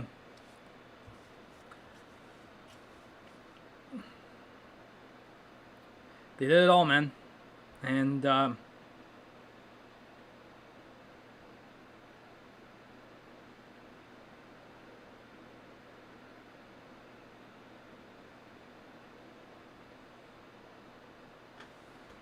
It'll be very interesting when the playoffs show up, man. Why are they showing the Leafs power play? Really? The Leafs defense have 3 power play goals in the last 2 seasons. That's an embarrassment. Oh, no, just play that back to the point. Why did Josh Norris do that? Now Brady's down. Now here we go. Mitch Marner. Christ, he almost scored.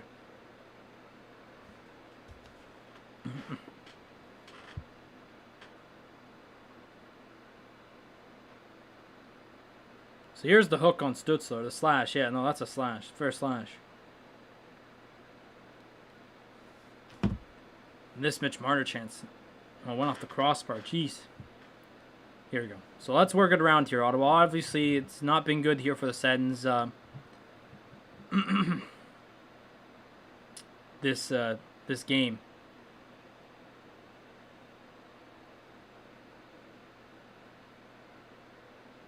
Oh, wow. What a play that would have been.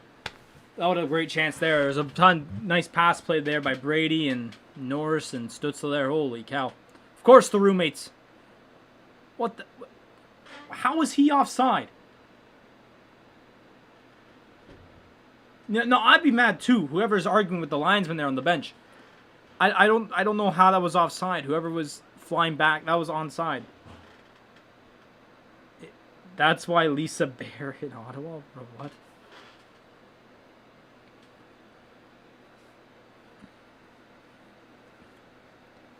I don't know why they called that offside. I don't, like, fairly onside to me.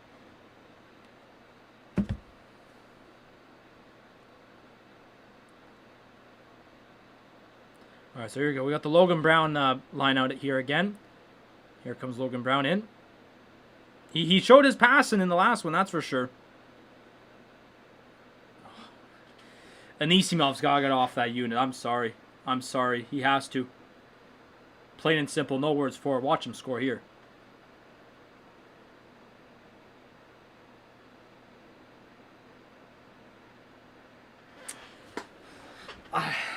You know what? This has been their best power play, and it's still been bad. Now what?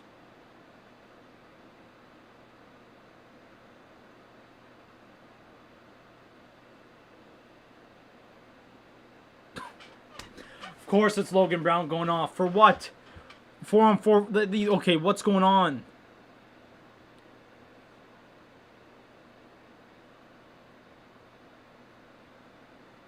He just...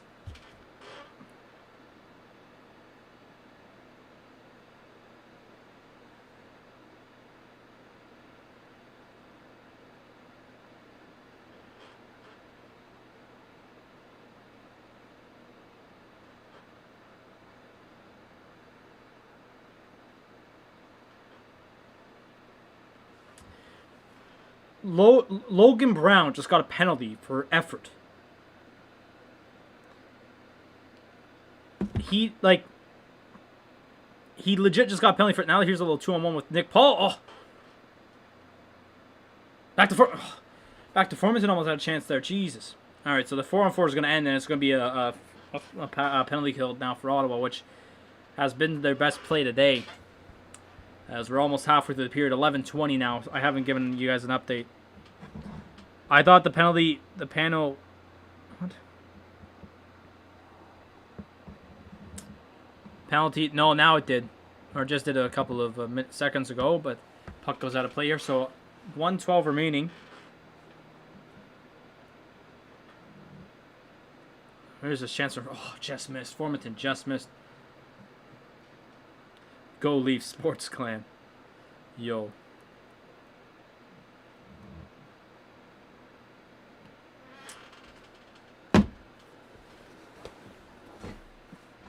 I've been raided by Leafs people.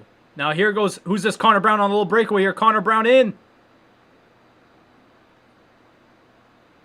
Yes! Yes! There's effort right there. No penalty call on that effort. Connor Brown gets the goal, baby. Add a B. Let's go. Oh my days. What a goal. Connor Brown, the all-time, I don't know what the all-time is, but the class effort from Connor Brown. And here we go. I don't know why Anderson moved. I don't know what Freddie was doing. And Austin Matthews has a 0 save percentage. I don't know why Anderson had it. I mean, I guess I can understand. Like, why did he open up his legs? That's on Anderson, man. That's Freddie Anderson. Connor Brown gets the power play goal here. I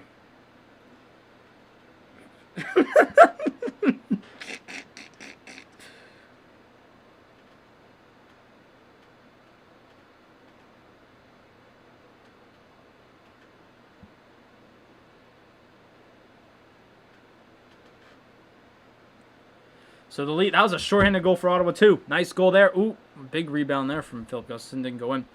So 30 seconds remaining here on the power play for Toronto.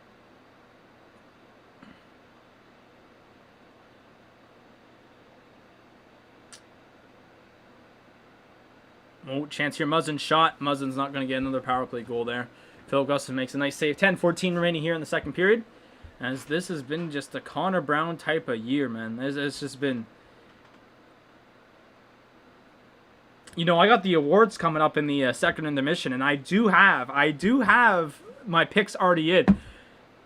I might... Is he going to... Oh, he's tied fourth in the NHL, in the franchise history, so that's not going to work there. Fix yourself, stream. There it is. All right. So 10:05 remaining here. I have my picks in for Sens Awards this year, so I'm very interested to see if I might have to maybe make a last-minute change. Who knows? It's going to be a very interesting second intermission. Although Connor Brown has a few awards. So 2 shots on the last Maple Leafs power play there. 9:45 remaining here in the second period. For those who just missed it, Connor Brown. Who's Annette? Who? Annette.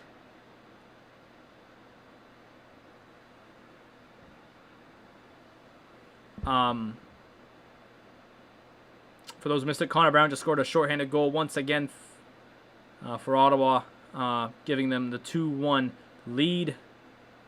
And here we go. The top line here tonight. This Batherson, Brady, they've been off kilter. I don't even watch them score here too. Duh! How did Drake not score that? Oh my God! Drake had the clearest path to the net. I don't know. I don't know how he didn't score. Look at Brady work. Look at Brady work.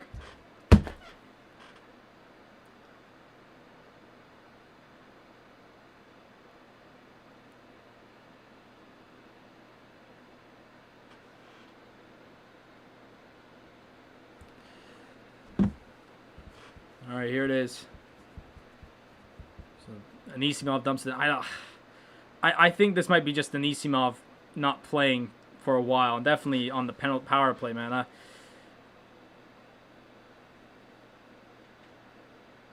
Ooh, Galchenko's wide open, and Jesus, what the hell's going on? Okay, let's settle it down here. Had to be Mete. I like. Listen, Mete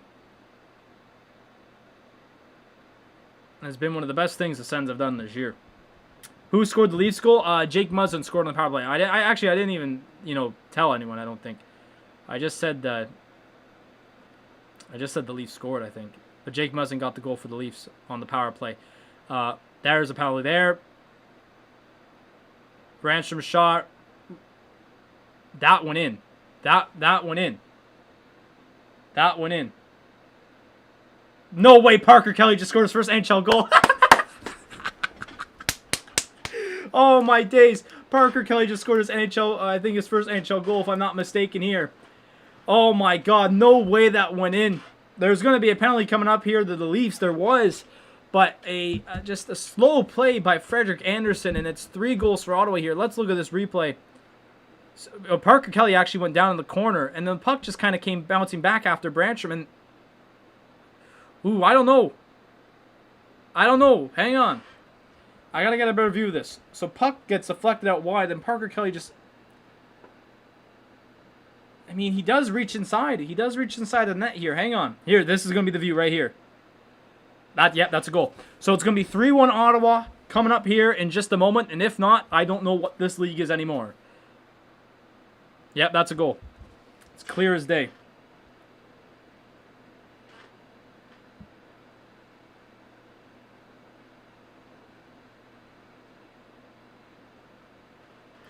That's going to be right in the net. There's no meaning. There's no need to talk. No need to talk. It's going to be 3-1 Ottawa. So Parker Kelly in his first NHL game will have his first NHL goal for you. Call it. You got to call it. There it is. So Parker Kelly, first NHL goal. I think Brandstrom will probably get an assist here. That photo shows it right there for you. Clear as day across the line.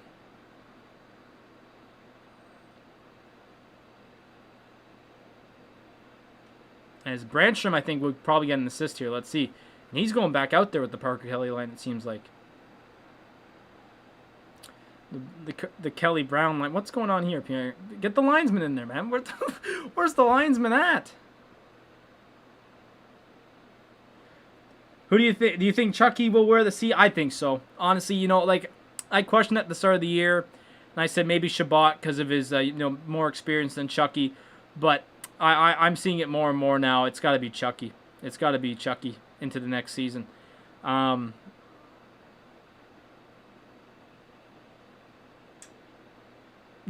Brown is now shooting for life now. Look at this. This is crazy. Ottawa's just shooting for guts here. I don't know what's going on. No, I see Chucky as more as a leader, man. Oh, now here's a little 2-on-1 on the Leafs. Pierre Engvall couldn't get that pass in, but the second chance, nope. Gustafson played that really well. So there was no power play. Well, there was going to be a power play for Ottawa, but because of the goal, there's no call. 6:57 remaining here in the second period, and Ottawa has scored 2 goals this period.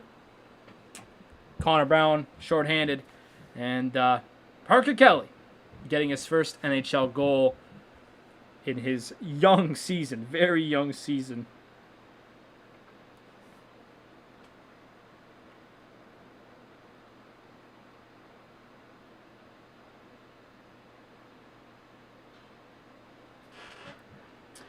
Do I play PS4? I have Xbox. I do have a PS4. But I only got my PS4 for MLB The Show, which is now on Xbox. And the problem was that, like, I own both, but I didn't have enough HDMI ports back when I was home. I didn't have enough HDMI ports on my TV, so I was too lazy to just switch out the HDMI ports because I have to move the TV out, unplug one, unplug. It was just a hassle. So I never really played I'll play Road to the Show, like, for the first 2 months it came out, play it all, and then just basically have it sit there. And then I'd play it some other time. But now that it's on the Xbox, I could load it up, just play it on my Xbox, which I just find a way better. I do have my PS4 here, but same thing. Like, I have to load in and out the HDMI port, so I don't know if I'll sell my PS4 or not, but. Or Shabbat, Chucky shared the age. Now, that's still another good question. Well, like, next year will we have a captain? They said they were going to say this year we were going to have a captain. That never came to be. They said, like, there's been many years that we were expecting to have.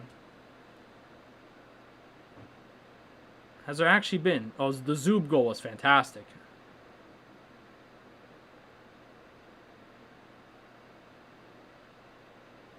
Six players with first NHL goal this year. That's incredible. That has to be a league record. Besides, obviously, the first year that the league was ever formed, with everyone getting their first NHL goal. That has to be, like, a record. Has to be. Icing here for Ottawa, 6:49 remaining.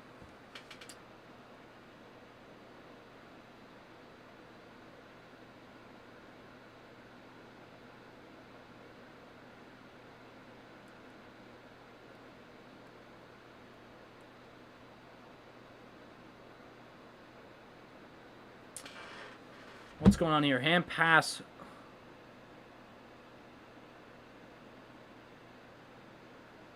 Is Pinto going off again?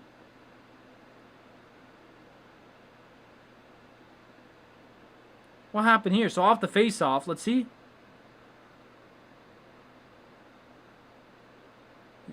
Never touched his hand.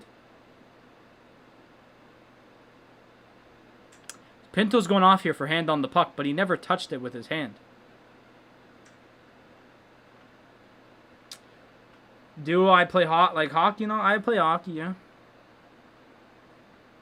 And here comes Connor Brown again. I got no... funny enough, I actually... Just let me check. I don't have a hardest worker. I'm adding that in, hardest worker. I know who that's going to. We're upset when Matthews scored 4 goals. Listen, I could care less. We won the game. I mean, yeah, it's not good that a player scores 4 goals on you in your opening game, but... He was the one that never backtracked, and Kyle Turner scored the overtime winner. That's the thing Leafs fans forget. Is that y'all lost the game. What do you think? Who do I think is going to get the Rocket Richard? Well, I think it's going to be Matthews. Every other team's basically done. All the teams that have left to play are just mostly the Canadian teams, which is Matthews. So Matthews will probably get the Rocket Richard. Because I'm pretty sure that's most goals. Like, I can't be that stupid. I will say, though, I mean, I love it being named Rocket Richard, but I think at some point in its history, Jesus, Matthews shot that. I forgot the Leafs were on the power play. 1:15 remaining on the power play, 6:01 remaining in the second period here.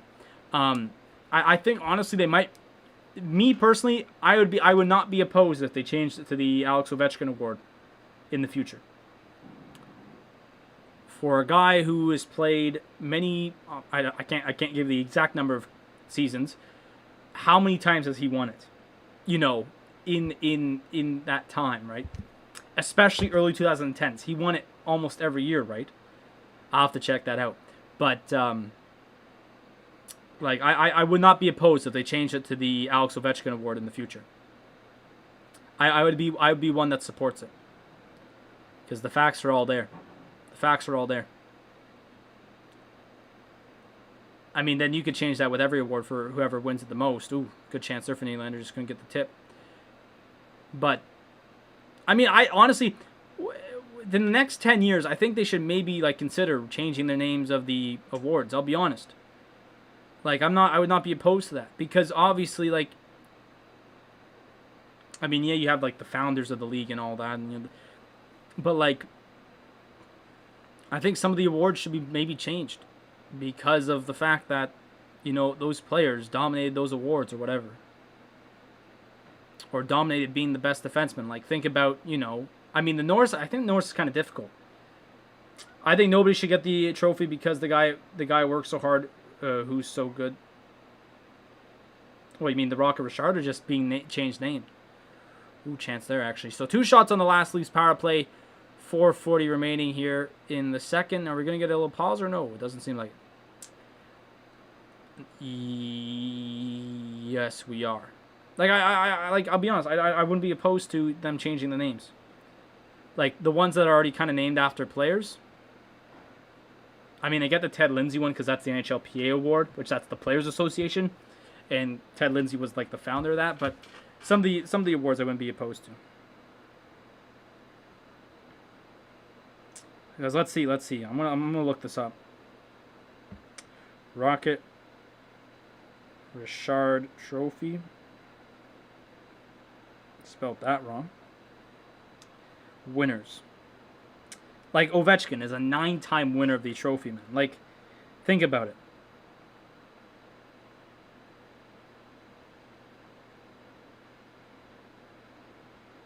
Like, that's like, he's played in the league now for, well, 1, 2, 3, 4, 5, 6, 7, 8, 9, 10, 11, 12, 13, 14, I guess?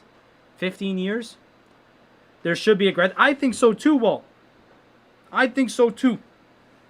I think so. There should be also a Gretzky Award. I think so too. Out of the 15 years he's played, he won it last year, he won it the year before that, won it the year before that. He won it 4 years in a row within 2013 and 2016. Like, it's just, I wouldn't be surprised if the Rocket Richard gets changed to the Ovechkin Trophy. You know, Frank Selke, I think, Patrice Bergeron has won that a bunch, I think. Like some trophies I think should be renamed. Now, obviously not every year it should be renamed to, like, a different thing, but anyways. Nobody should get the Rocket Richard, do you think so?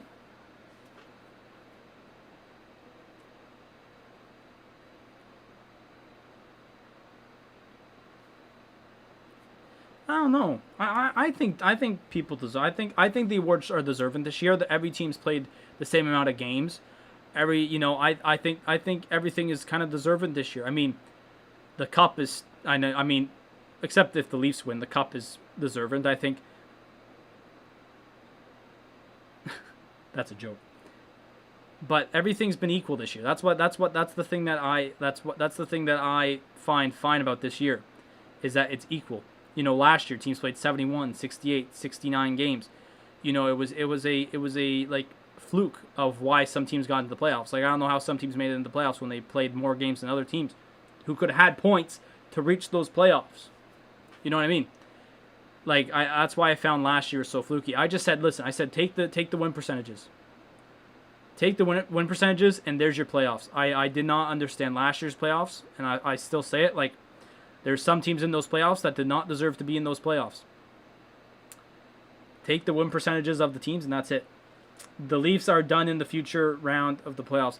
I think the Leafs will probably, like, honestly, in all honesty, I think the Leafs. Oh wow, what a pass there! That's a goal right there. John Tavares with a nice goal, 3-2. That was actually a really nice goal. Good pass there by Nylander. With 3:30 remaining, it's 3-2. The Leafs are done. In all honesty, I think the Leafs will probably make the conference final, but that's it. I can't see them. I can't see him making the cup. I just don't see this team. That's just me. I wonder who's going to win the Stanley Cup, because you can only play Canadian teams. You can't go to the States. How's that going to work? I guess that's how you're going to say. Well, by then, the league hopes that players and teams and stuff will all be vaccinated.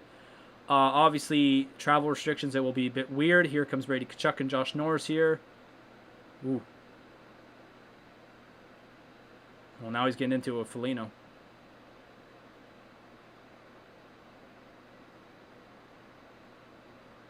I swear Tkachuk got a cut. Not like bleeding cut, but I swear he's got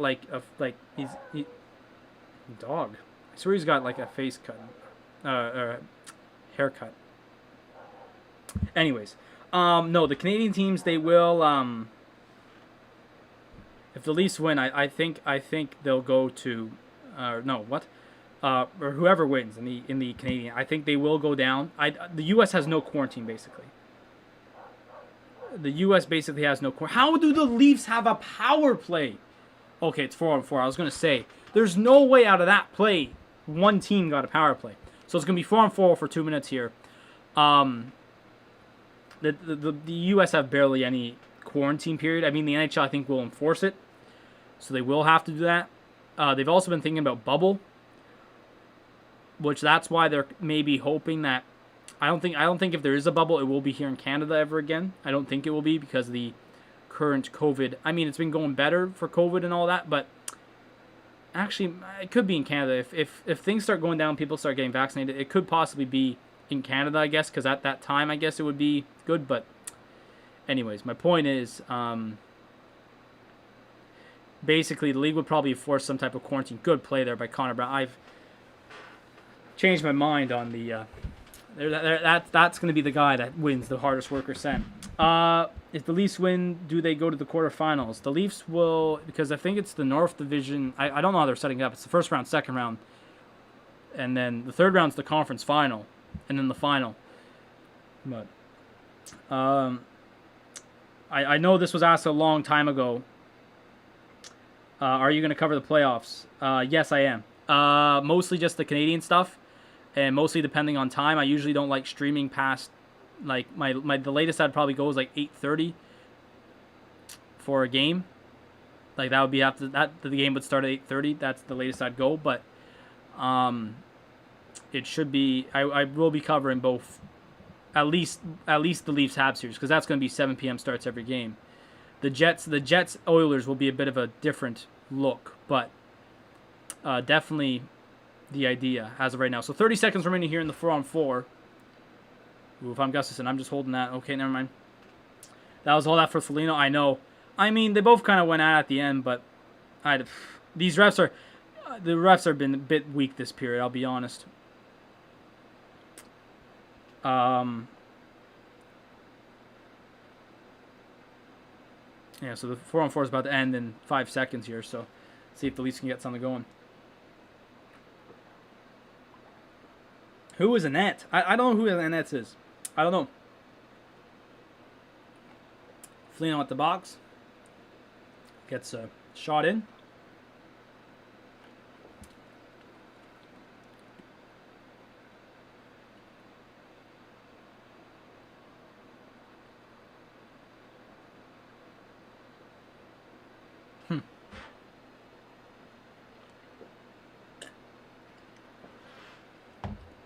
He's got 3 hits tonight. 1 minute left.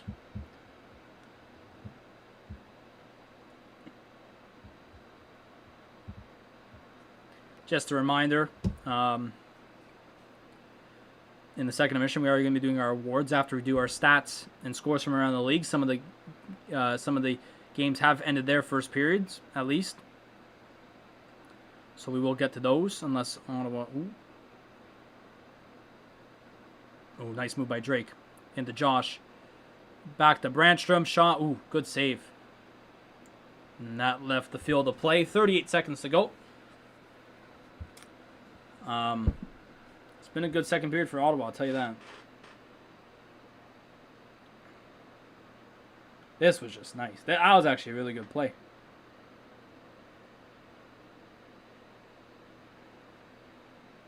So that went out of play. So 38 seconds to go here. Face off in the Toronto zone.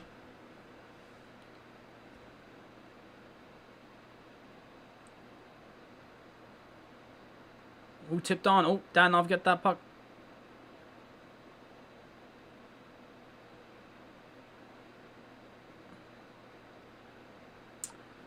Ooh, can at least get anything done here with 20 seconds to go. No, it's going to go back the other way. Here goes Ottawa. Ooh, I don't know. No one's going to get there. No, the Leafs are playing soccer. 6 seconds. Zuby fired on. No, that's going to do it. So that will do it here for the second period. A crazy one there. 4 goals combined. And Parker Kelly scores his first NHL goal in his first NHL game. As the game is now 3-2. Going into the third period. Coming up in just a little bit as second emission time. As we're first going to start off with scores.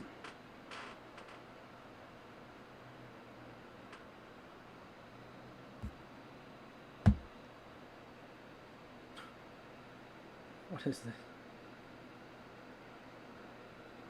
As we got our scores and stats coming up from around the league right now.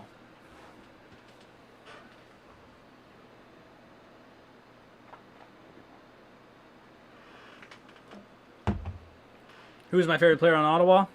I don't know. That's a tough one. I mean, I like my Brady Tkachuk. I like Drake. I like everyone, man. I don't have like one that I really, really love. That's the thing with the Ottawa team this year is that there's like obviously you love like kind of one player, but me like I've really liked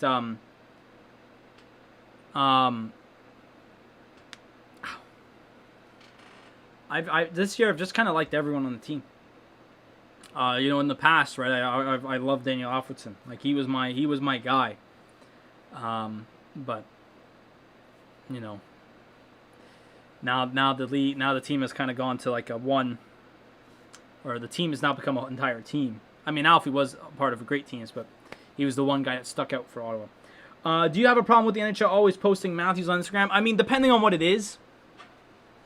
You know, if it's a reasonable thing, if it's a reasonable thing to post, then okay, I'm fine with that. I'm chill with that. But like, if it's just something that just makes no sense to put Matthews there, then I get kind of angry.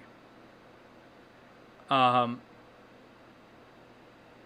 know where I get mostly frustrated, Slinks, is Sportsnet. When they talk about the Leafs for no reason. I have seen it. I have seen Sportsnet and TSN, but more Sportsnet. Sportsnet's a bit more like, it's noticeable with Sportsnet. I have seen them. It was a Western Conference game at night I was watching. They had the audacity to talk about the Leafs in the intermission. I've never seen anything like it, and it could not be any more present on Sportsnet than it is anywhere else. Stutzla or Lafreniere?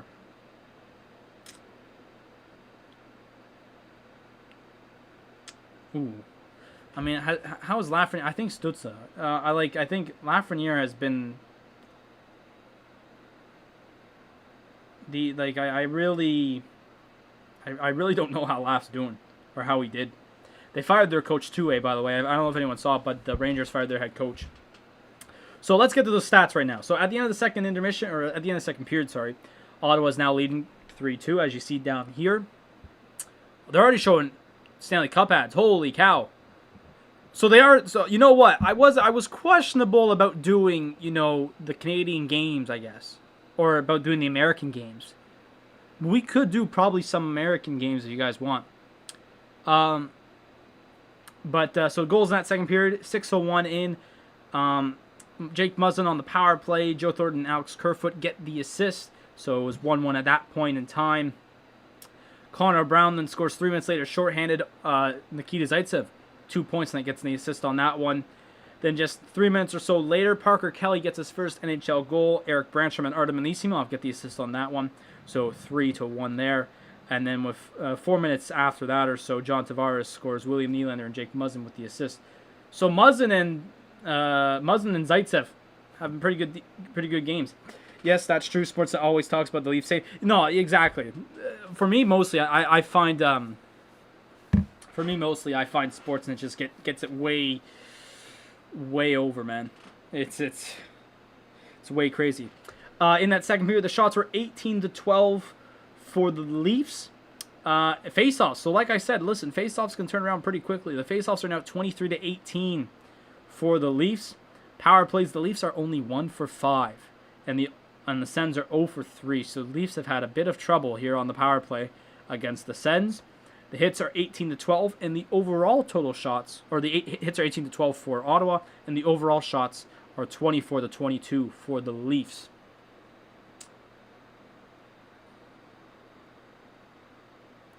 What's going on? Elsewhere in the league, at the end of the first period, the St. Louis Blues are up 2-0 on the Minnesota Wild. Ivan Barbashev scored 13 minutes in to make it 1-0. Then Jaden Schwartz scores about a minute or so later to make the game 2-0. The Golden Knights are also up 2-0 against the San Jose Sharks. Alex Pietrangelo scored 4 minutes in. And then 3 minutes later, Keegan Kolesar. Kolesar? I almost called him Coleslaw. Not going to lie. Scored to make 2-0 there. The Colorado Avalanche are up 3-0 on the LA Kings. Jonas Donskoy scored 14:43 into the period on the power play. Pierre-Edouard Bellemare, what the heck? Scored then less than 2 minutes later. And then JT Compher scored with about a minute left in the period there as well. So 3-0, and obviously the Oilers-Canadiens, it's 4-3 win in that spot right there. The Blue Jays are up 4-1 here. What the hell happened? Teoscar Hernandez has 2-homer game. Jesus. Sens always play good against good teams. That's the thing too, eh? Ottawa plays pretty well. And even this year, I don't want to sound biased, but let me know what you guys think. But considering their not good start and the stuff that, the stats that show after their bad start. Did I say good start? I meant bad start. Stuff that, the stats that show after their bad start. They deserve to be in the playoffs.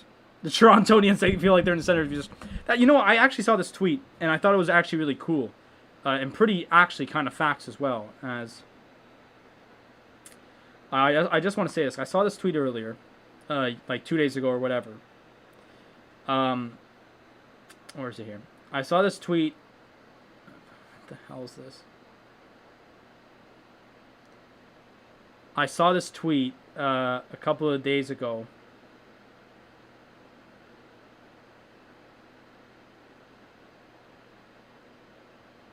From Frank Senators, also Finnegan's Ghost, or used to be Finnegan's Ghost. I thought this was very, it was true, okay? Leafs fans hate and scrutinize their team for making mistakes they made on their way to top of the division. That's true. Sens were eliminated from contention weeks ago, well, really about a week or so ago. And their fans are throwing hats into the backyard of their young star because he whipped ass in a technically meaningless game. That is just facts, okay? That is just so true.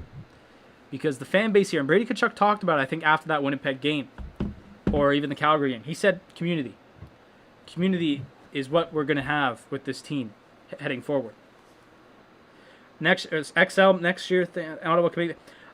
How far? Okay, if Ottawa does make the playoffs, because here's the thing, right? I see what you're saying, but let's see. So next year, Ottawa makes the playoffs. They would probably have to go through teams like Tampa Bay, Toronto, Florida, if they can keep it going. Listen, Florida's a fantastic team, but they've had a great showing from Chris Driedger, former Sens goalie. Chris Driedger, though, I've just never seen him be like an NHL starter.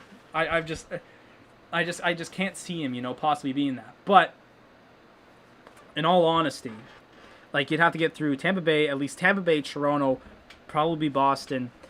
Tampa Bay, Toronto, Boston, Florida. Who else you got? Who am I missing?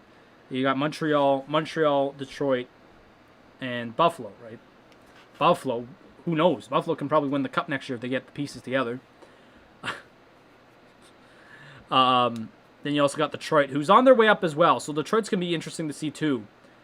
And then you got Montreal. I don't think Montreal can make the playoffs. I saw this tweet, and my friend who's a Montreal fan literally said it. He said, the tweet says, where would they be without Toffoli, Petrie, Suzuki? Like, basically, they're only players that score. And he said bottom of the league.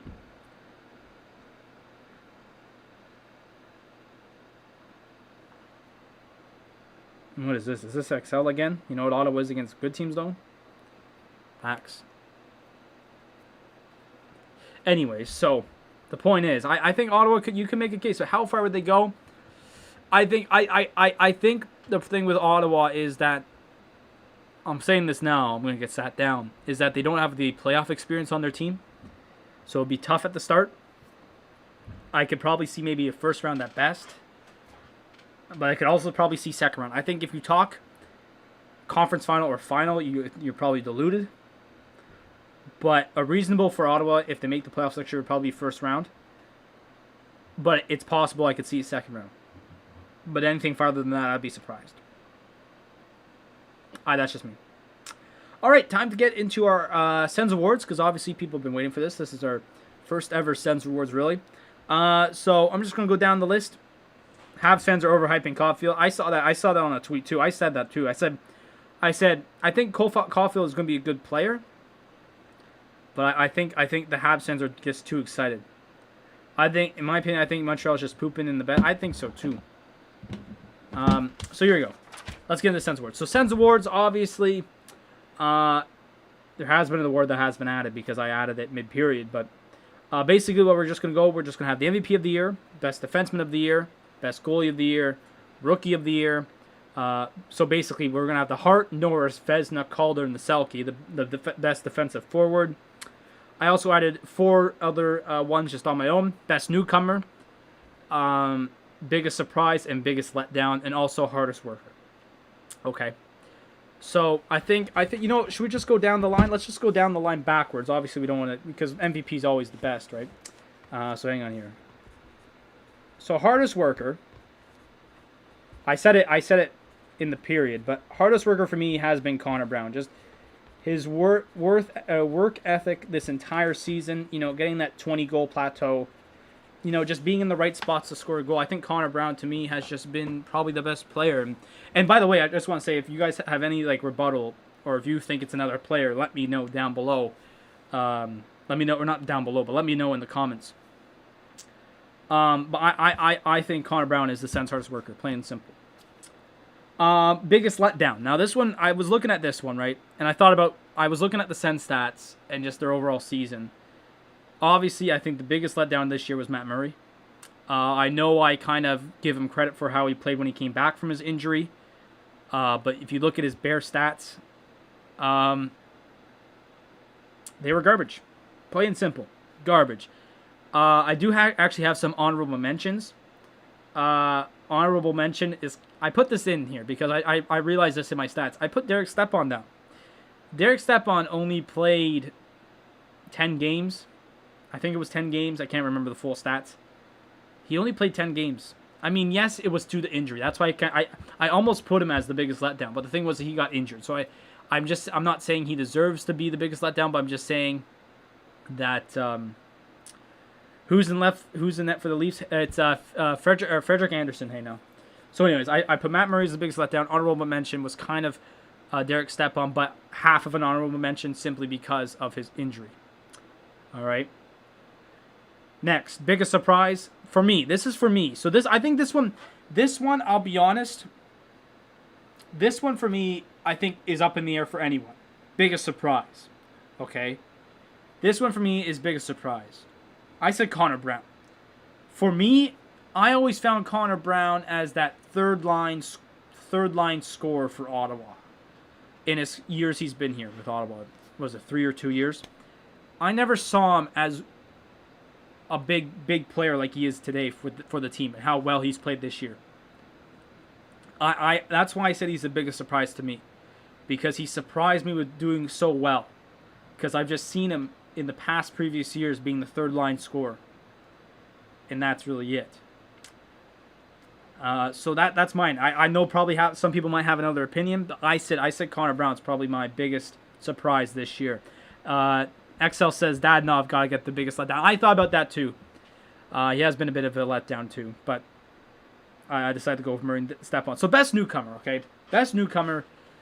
I put this one in here, and best newcomer basically had to have been someone who was not on the team the previous year. Now, what I mean by that is on another team or not on the Sens. So players that were in Belleville, players that were a part of the Sens organization, were not a part of the Sens organization, is technically deemed a newcomer. That's what I said. That's how I put this in here, okay? So my best newcomer, Artem Zub. I felt that Artem Zub has played fantastic this entire year. He scored some funky goals. He scored some great goals. His passing has improved so much. I hope the Sens re-sign him in the offseason because he's been fantastic.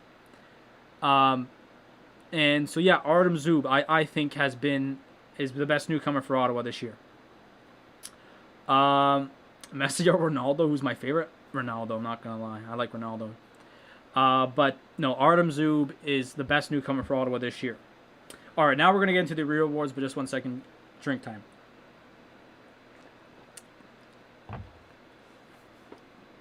Selke, best defensive forward.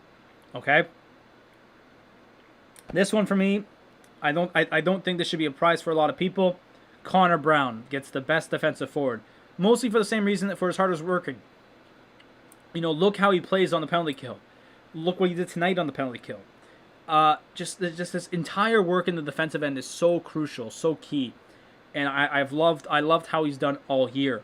I've also have honorable mentions here for Nick Paul and Alex Formenton, those being the other players basically on the penalty kill. And so basically, just the overall penalty kill has been the Selke this year for the Sens. I'll be honest, the penalty kill has been the Selke for the Sens. Best rookie, I gotta go with Josh Norris. Yes, some people would say go with Stützle, but if you look at stats and you look at points, yes, Norris is playing on the top line, which I understand. But I felt Josh Norris has just been so good for Ottawa this year, being the rookie. He'll probably be one of the top. He'll probably be nominated for Rookie of the Year this year by the NHL. So I think Josh Norris deserves to be Rookie of the Year for the Sens this year. And I know some people probably want to go Stützle. Some people probably want to go Logan Brown. but hey,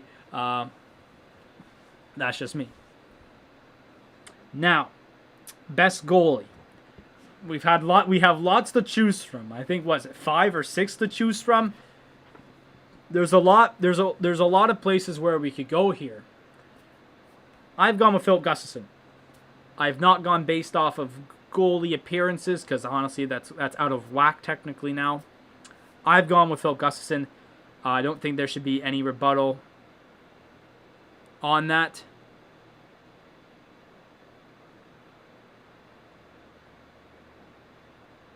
I don't think there should be any rebuttal on that. I think Phil Gustafsson has been the Sens' best goalie. His save percentage is fantastic.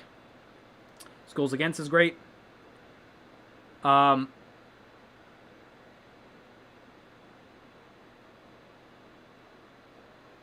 I've gone with Are we back for the third period already? That was the quickest intermission I've ever seen in my life. Holy Christ. Jesus, are you serious? So we're back here for the third period. We really are back for the third period. So quickly, I did put honorable mention for Anton Forsberg. I thought Anton Forsberg was also fantastic in net. Best defenseman, I had to go with Thomas Chabot. Most points as a defenseman. I mean, I almost put Zub there, I'm not going to lie. But I went with Thomas Chabot. And obviously the MVP for me is Brady Tkachuk. Point leader, well, as of before the game tonight. But point leader and just all-out workhorse. Brady Tkachuk is my MVP. So puck drop is underway here. And looking here for a nice win here in the third period. It's 3-2 Sens as of this moment. So there's your NHL awards. I know I had to skip through the last couple of picks or choices. I didn't know that was the quickest period I've ever seen, or quickest intermission. Well, here's a chance. Connor Brown, the workhorse, going to Stützle. Puck just laying there. Oh, Pinto got that high though. Pinto's grieving after that one. On a Habs fan channel, when Caulfield scored, he said he was going to be better than Matt. No, I'm sorry. Even I can't even agree with that. And I discussed the Leafs.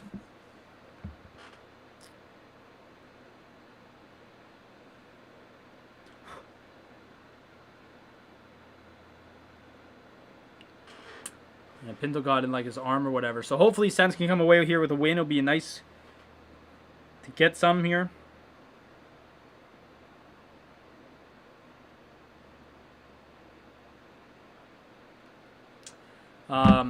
Like I said, obviously we started the year off with a nice win against the Leafs, and hopefully we end the year off with a nice win against the Leafs. Here we go. Well, that pass by Mete didn't work out. But, yeah, no, so there's your awards. Obviously, I think XL said that Nick Paul is the best defenseman. But I gave it to Connor Brown. I honestly, I could give that to the entire penalty kill group. I think they deserve it more than anyone. If honestly, listen, I'll be honest. If Connor Brown actually, I think Connor Brown could be deserving for an actual Selke nomination. Those are some solid picks. Thanks. Well, I was like, I had to do something fun tonight. It's the final game of the year. I wanted to do something fun like that. And, yeah. Well, here's a little chance here. Engvall. Oh, Christ. Good save there on Kerfoot's been in front of the net for so many chances. He just can't put one home. It's been crazy. Let's go, Nick Paul. I honestly, I could think any of those guys can be a Selke nomination this year. Nick Paul, I mean, maybe not Formanton, but definitely Nick Paul and Connor Brown. I mean, the thing is, think about it. We're giving as much attention to the American divisions as much as they're giving it to us. So when you really look at it, I'll be interested to see at the NHL picks, because obviously it's gonna be interesting.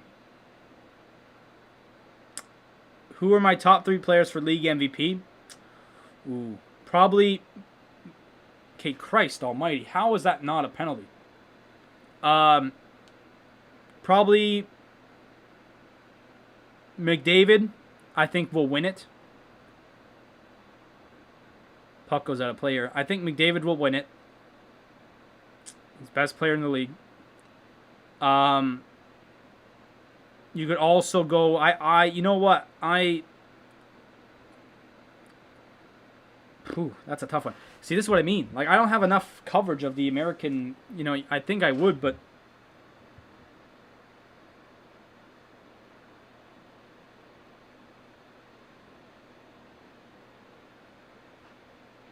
Let's see this. Because I think McDavid will win MVP no matter what. I'm just trying to get the other 2 players here. But Draisaitl's up there too, 80 Marchand too.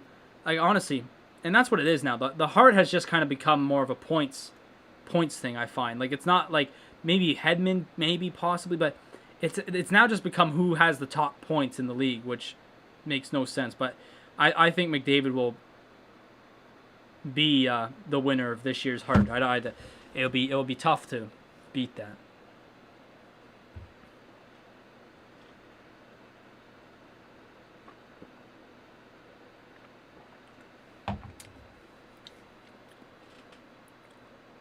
So we're almost 3.5 minutes in here. It's just been solid back and forth dump and chase, you could say.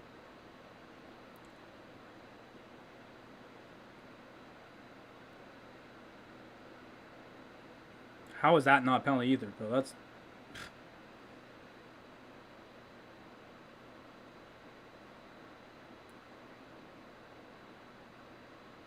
Ooh, didn't like that. Didn't like that clear by Gustafson. Oh boy. You know what? You know what? One thing I am excited for is the Saddle expansion draft. Okay, the Leafs defense have not been able to figure out Connor Brown. It's actually a joke. Send that over. Shoot on Mete. Oh, never mind. Oh, bloody ref again. I'm sick and tired of this ref. Listen, I get mad at Schlenker and Nicholson for bad calls. This has just been horrendous positioning. Horrendous. I swear one time I saw it last period. I didn't even call it out.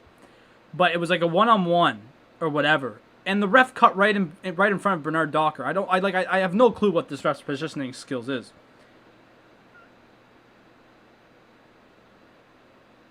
Chicago. Is Chicago in the playoffs?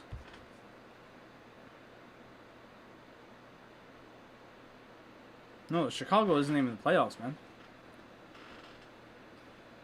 I guess I gotta do my bracket. I gotta send that out to my mom. My sister was like ripping me. She's like, "Where's the bracket challenge?" I'm like, "I don't know, man. I'm waiting for the season's over. The Sen season's over. Once the Sen season over, the playoffs start."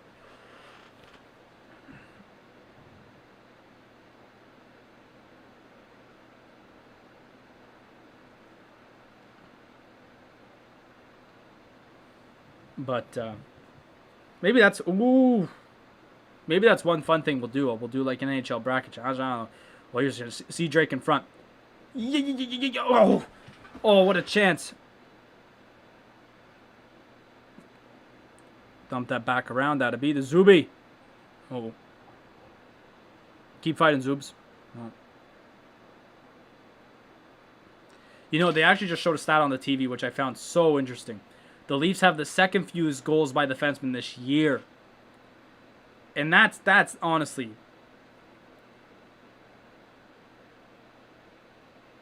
Like, I'll be honest. Defensively, they gotten better, but I've said this since the start of the year. The Leafs need another offensive defenseman, or they needed to. Where's the bracket? I knew that was coming. I knew it was coming, man. I knew it was coming, too. I had a feeling someone was watching. I'll make one tomorrow. When I got time tomorrow.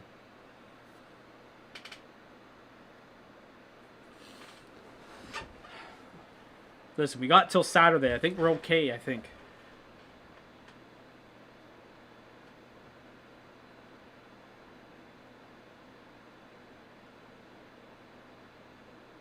Yeah, we got till Saturday. We're chilling till Saturday.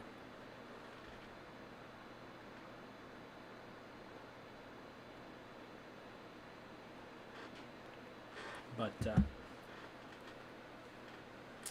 I think this is a really good channel. Well, thanks, Crystal. Thank you for subscribing. For those who haven't, please do, because we're gonna be doing we're gonna be covering the playoffs.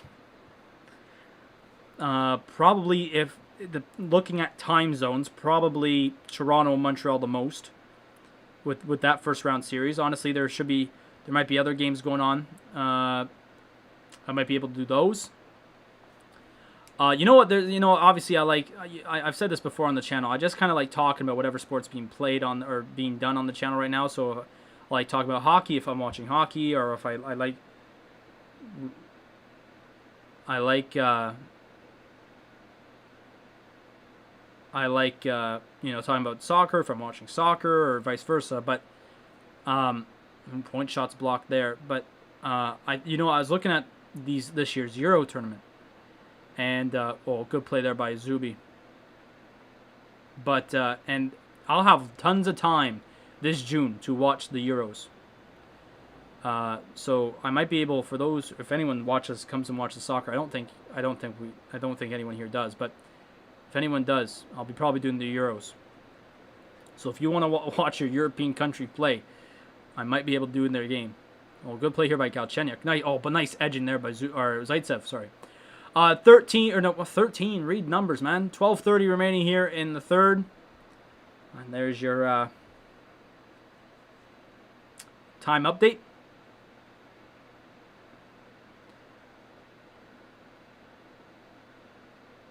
But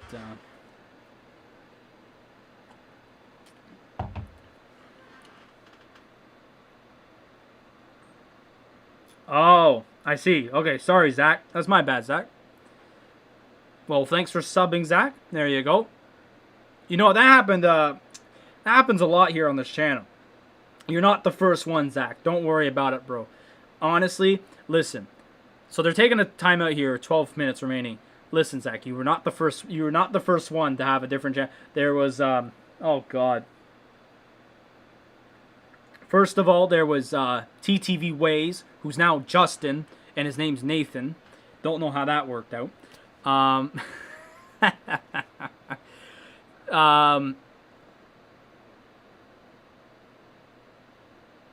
Yeah, there's some that you're not the first one, trust me. I can't think of others, but you're not the first one. So, but thanks for subbing, Zach. But no, so yeah, no. What was I gonna say? My schedule, yeah. So once May ends, and after the first week of June, basically my schooling. I'm here. I have school until the end of June, but my schooling schedule like dies out basically.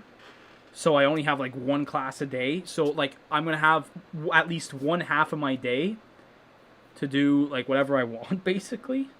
I mean, not like I'm gonna do anything in the way we're living right now, but like I'll be able to watch soccer. I'll be able to do streams. We'll be able to watch the playoff games because I think the latest class that I have goes to like 5:30. So that's blessed. Come home, have dinner, stream. Like it'll be like my like I don't have anything to worry about coming up this summer. Like I'm gonna have a very, very chill June for sure. I'm gonna have way more time on my hands. All right, so we should be coming back here. There's Philip Gustafson.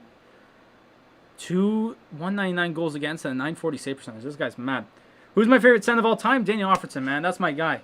That's my guy right there. Daniel Alfredson. I grew up idolizing Alfie. He was my guy. I legit play like Alfie too.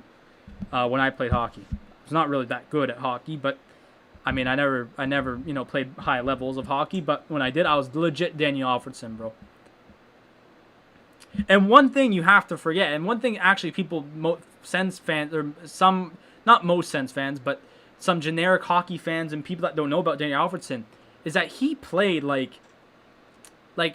he was a very much older player when he came into the league. When the Sens went to the Cup, he was about 32, 33 years old. And he had a 40-goal year the year after. So he was that old doing that. Like, Daniel Alfredson was crazy, man. I think he was 32.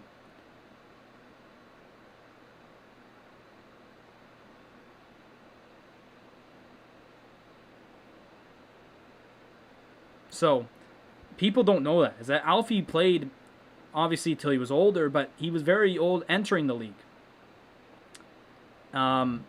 Being a, what was he, like an 8th-round draft pick? That's not a thing anymore. But no, Alfie, he's my favorite Sen, man. I mean, it's an easy pick for a lot of Sens fans that are around my age or even just a bit older or younger than me, because of the fact that he was the cap. Sens fans today are gonna pick Kachuk, Shabbat. For me it was Alfie. Or younger Sens fans today. Sorry, I should have said younger. That's offside. Thank you. Oh, Gary Galley's doing the game. My boy Gary. Have I told you about Gary? I have. Other favorites.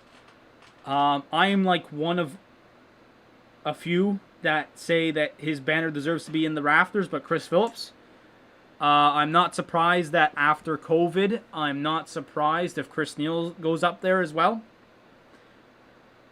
I hate to break to you, Sens fans who don't want that. I'm not surprised because Neil, Phillips, Alfredson were the big three for Ottawa for many years. So I'm not surprised if that's the case. What now? Oh, they're just... the hell did I just... Oh, they're offside. Okay, the Leafs, I think, were offside there.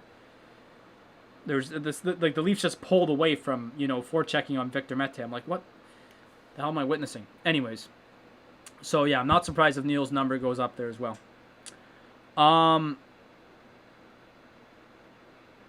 Who else did I like from Ottawa?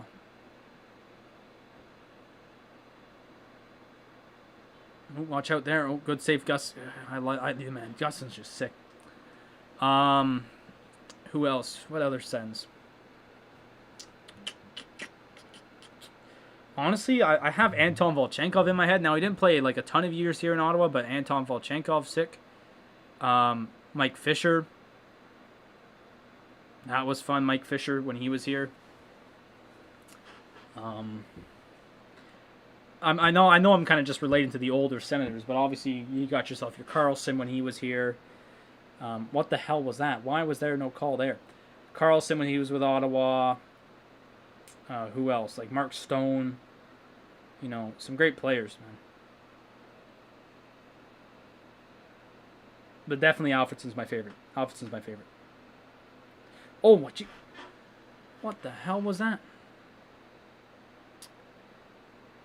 All right, here we go. So 9:50 remaining. Here comes Brandstrom in. He's going to send it wide to Logan Brown. Oh, no. All he had to do was pull the trigger, and he would have had a shot. Oh, my days. Logan Brown. Honestly, listen. I'm going to be very honest. I know lots of people are going to hate me for saying this, but if you've been watching the game, you know. I know lots of people want Logan Brown to play on the Sens. I do too. But this game shows why he's not playing for the Sens, and it's clear, okay? And I'm going to point him out to you right now. Number one, he can stick handle, and he has good vision. What the hell am I watching? There's a stick. There's just someone's stick has just, like, it went backwards 10 feet, it went forwards 10 feet. I don't know what I just witnessed. But Logan Brown, like, his skating seems a bit off. Like, he doesn't have much speed. I mean, yes, I understand he's like 6'3", whatever, 100 pounds. But you can notice that his skating has halted, which has been noticeable for his years being with the Sens organization. And that's why he's not playing with the Sens. I also found that his stick handling and playmaking was all right, but just pulling the trigger was just, he's not confident. He doesn't show confidence. Like, you could kind of see it. I don't know if that's what you guys see when... I don't know if that's what you guys see right now if you're watching the game, but that's just what I've noticed. And I could see why. I want him to be on the roster, but after watching this game, man, I just don't... I could see why he's not on the roster.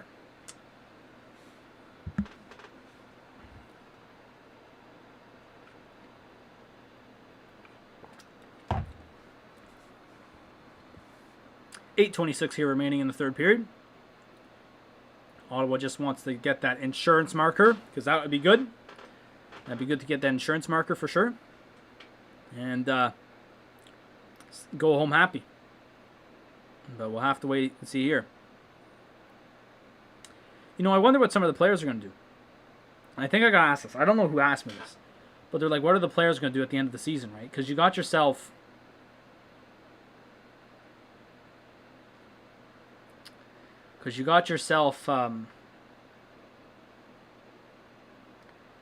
oh, what the heck? What? Oh.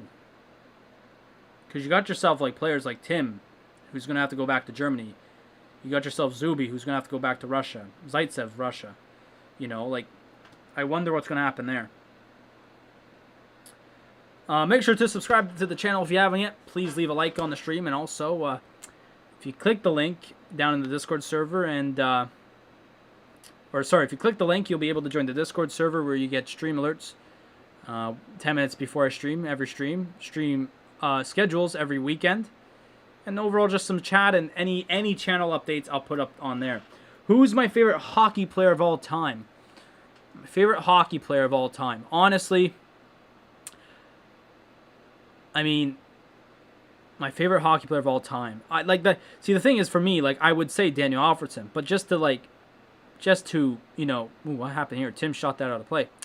6:54 remaining as we head to another pause in play.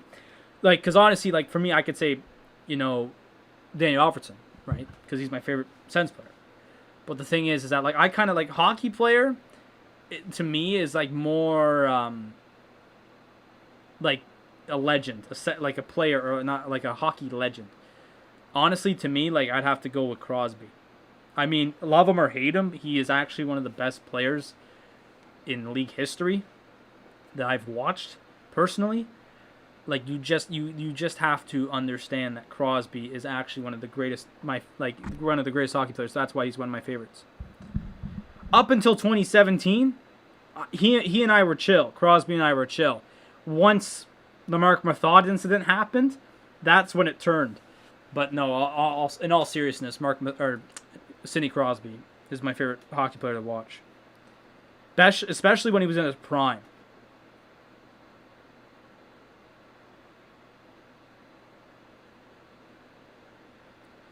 Especially when Crosby was in his prime.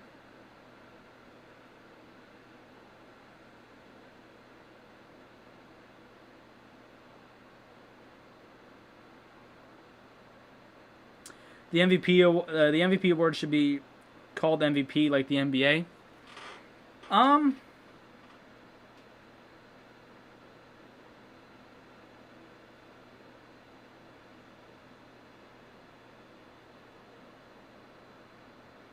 I could kind of see that.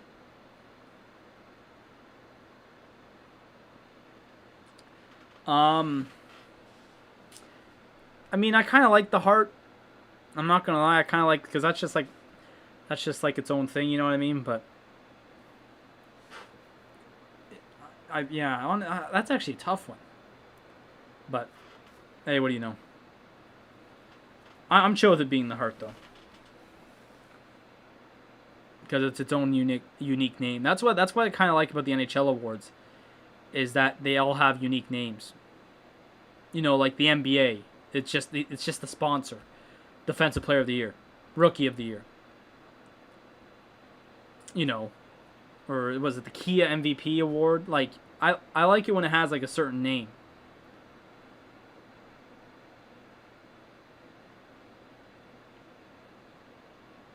You know, or you know, like FIFA in FIFA, the Ballon d'Or, the Golden Boot.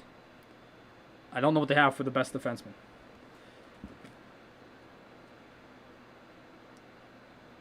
Do I cocky game person your Xbox Live and stream to? Huh? I don't know what that is. I don't know what that means. I don't even know. Sorry, Zach. I can't understand that.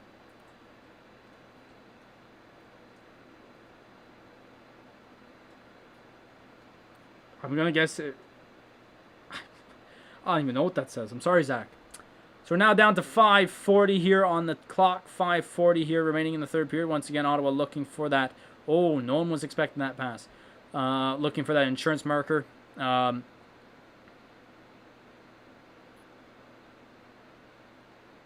it'd be nice here to go with a nice win, obviously. Shane Pinto's got 3 penalties. Where I played, that would have been a... So no high stick. Look at Jesus. This is just incredible to watch. There actually is a penalty coming up. I think it was high sticking. That's what I saw. So there's going to be a power play here. The Ottawa, 5:02 remaining here in the third period. They're going to take a pause and play. Connor Brown deserves a nice clapping ovation there for his work. The hardest working send this year.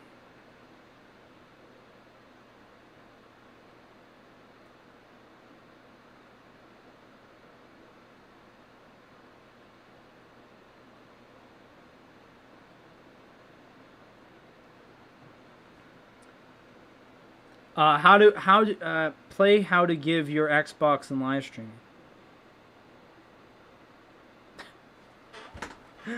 What? That makes sense. How to give my Xbox. Oh, play hockey on my Xbox? I'm doing that tomorrow. Well, I don't play the games, but I just sim it. I'm playing NHL franchise tomorrow morning. And it'll be on the channel that night or so. Because for some reason, whenever I stream, it has to take time to process, which I don't understand. But yeah, we're doing that tomorrow. That's all good, Zach. I thought you were asking me for like my Xbox Live. I'm like, hang on, hey. It's all good though. Oh, good. So sensor going on the power play. I think it was high sticking. It looked like Connor Brown reacted to a high stick when he was sticking like the puck there for a bit. So this will run down the clock to about 3:02, and then it will probably become crunch time unless Ottawa scores here on the power play, which, as I've said multiple times tonight, has been the worst play for Ottawa tonight.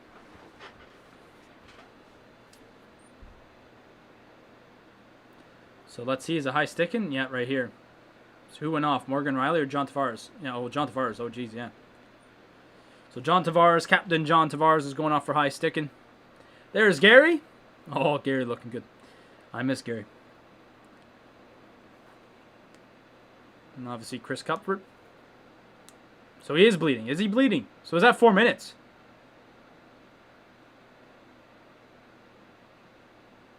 Is it 4 minutes? No, why is it 2 minutes? Oh, maybe it's just an ice pack. So high sticking here for John Tavares. So here we go. And that one heads all the way down the ice. It's only 2 minutes. Only 2 minutes.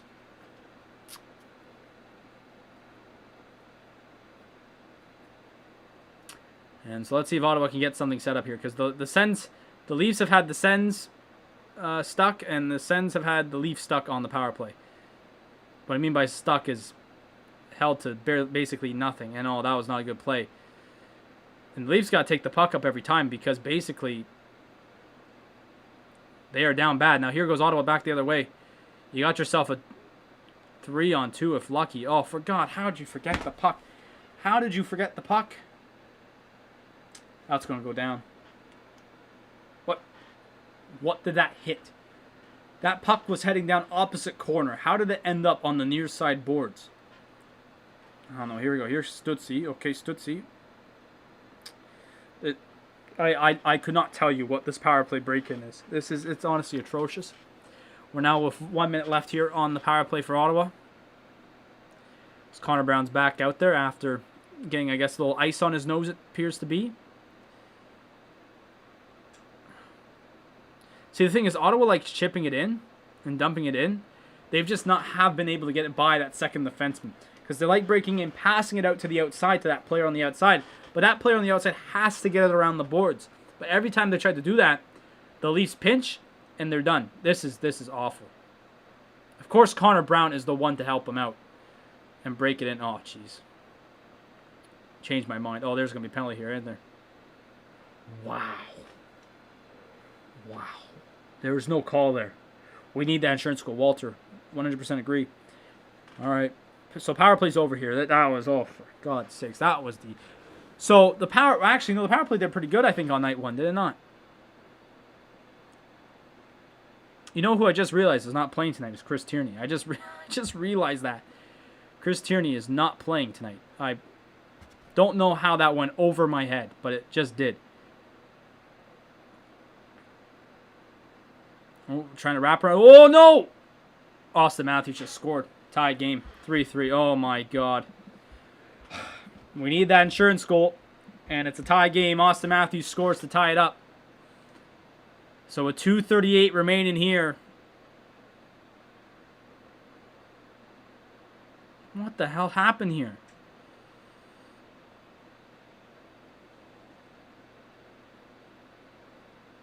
Yeah, it went in. Just a weird play. That was just a weird play. Zaitsev tries to tip it out. Norris can get there, and Matthews finds the back of the net. So tie game. We did not get it that insurance goal, and 2:38 remaining. The Leafs have tied it.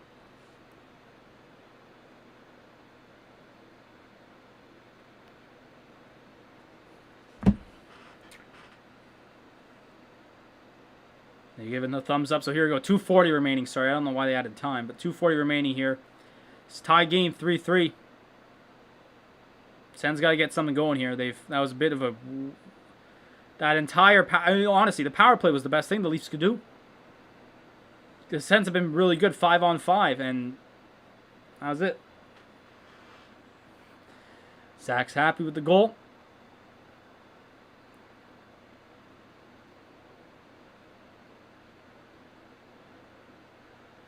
Come on, guys. You got to be better than that. Zaitsev, you got to be better than that, man. Come on. We're in the last 2 minutes of the game. Let's go.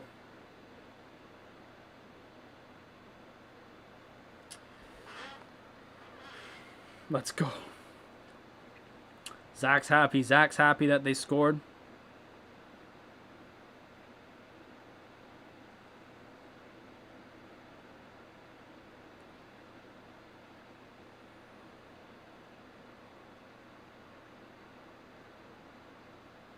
That puck goes way up into the Ottawa bench. So with 1:36 remaining,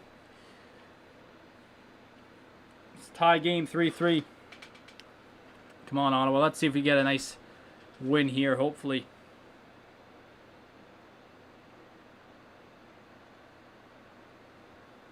TCL, is that like the new phone company? Is that the new electronics company that we all have to worry about? Is that going to be some Huawei this year? Sportsnet. Is that the Huawei advertisement this year? We all remember the Huawei advertisement. Oh, Jesus. This has been shaky.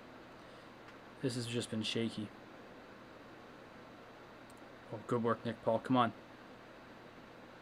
Zuby. Shoot. Why do we have Batherson out there? Why is Batherson out there? All right. Running down to 110.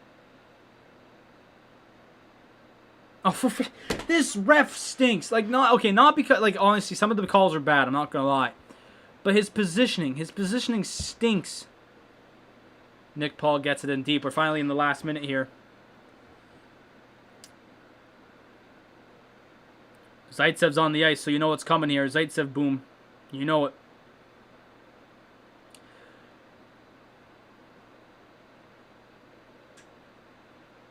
Brady lost the wheel there in the corner. Those suck, because like you blew all your energy basically.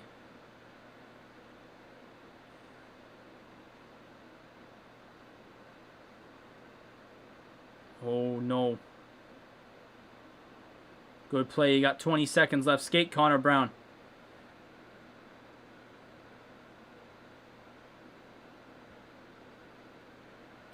That should do it. 10 seconds remaining. Let's see what Ottawa does here. Oh, that will do it. All right. So it's going to be overtime coming up here. Of course, Ottawa's final game against Toronto has to go to the overtime period. And a goal from Austin Matthews saves the Leafs tonight, and that is it. One thing I'll give Ottawa, they do good in overtime. They've done all right in overtime. They have done actually pretty good in overtime now that I think about it. So we're going to go to overtime here. We're going to get all the stats of the third period and all that in the at the end of the game.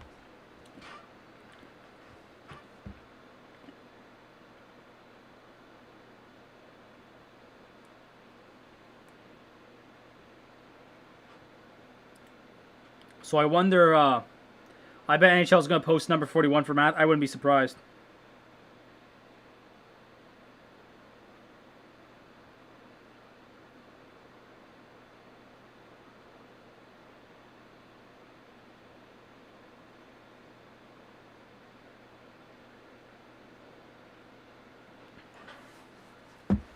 So this, the last time they played in overtime was March 25th. I remember this. That was a tough one.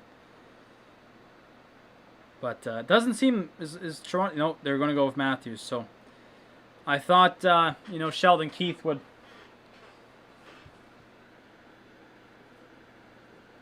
Can we act? No, we cannot, because that is copyright, and we do not do copyright here on this channel.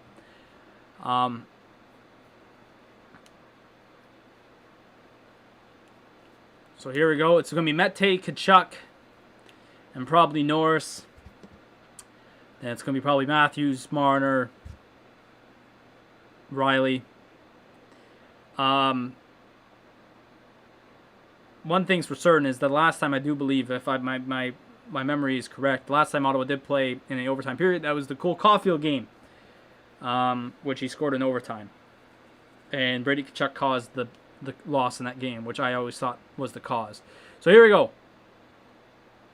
So Matthews, Marner, Riley, Tkachuk, Norris, and here's the 2-on-1 here early. Tkachuk, Norris, yes, bye-bye. See you later. See you later. See you later. That's it. That is it, boys and girls. Look how long into overtime?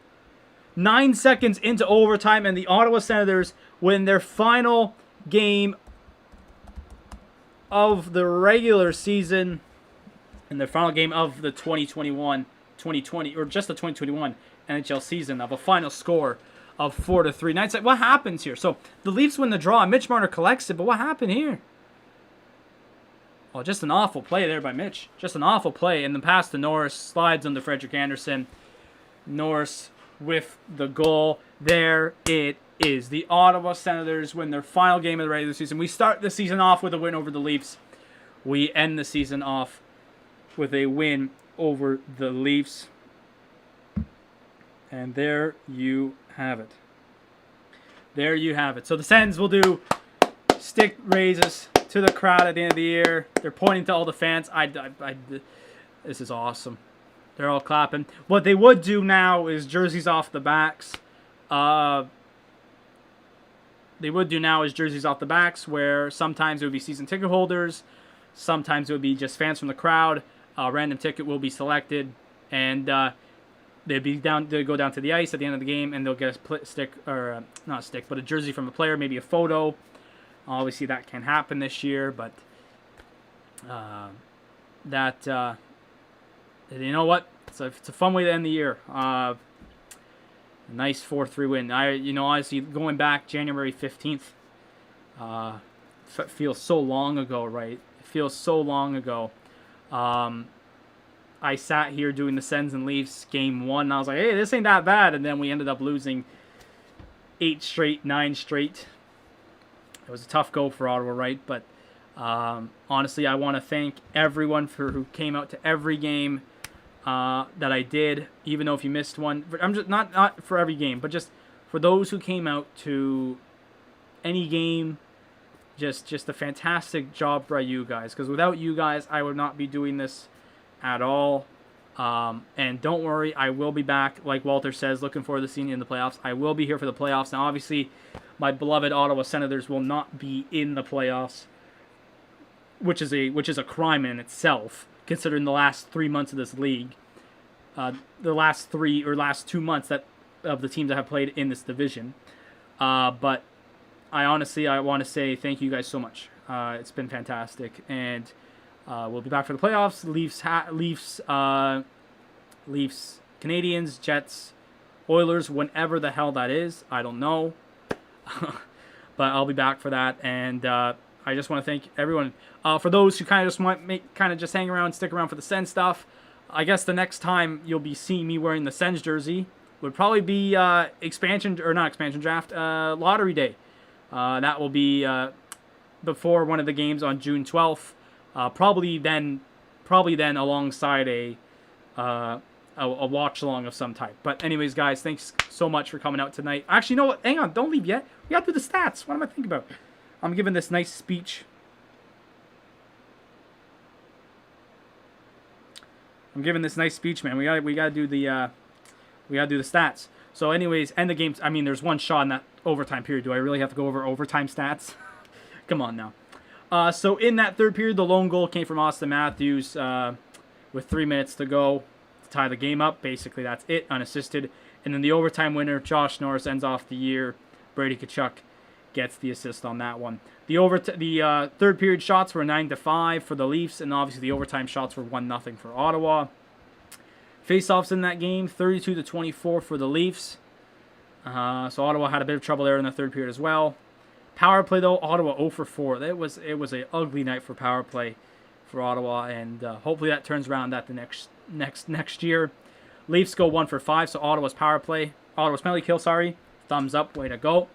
Hits ended up being 28-27 for Ottawa, and the overall total shots was 33-28 for the Leafs. Just around the league, the St. Louis Blues are now 4-0 on the Minnesota Wild. Torrey Krug scored 10 minutes into the second period, and David Perron then scored 3 minutes later, so 4-0 like I said.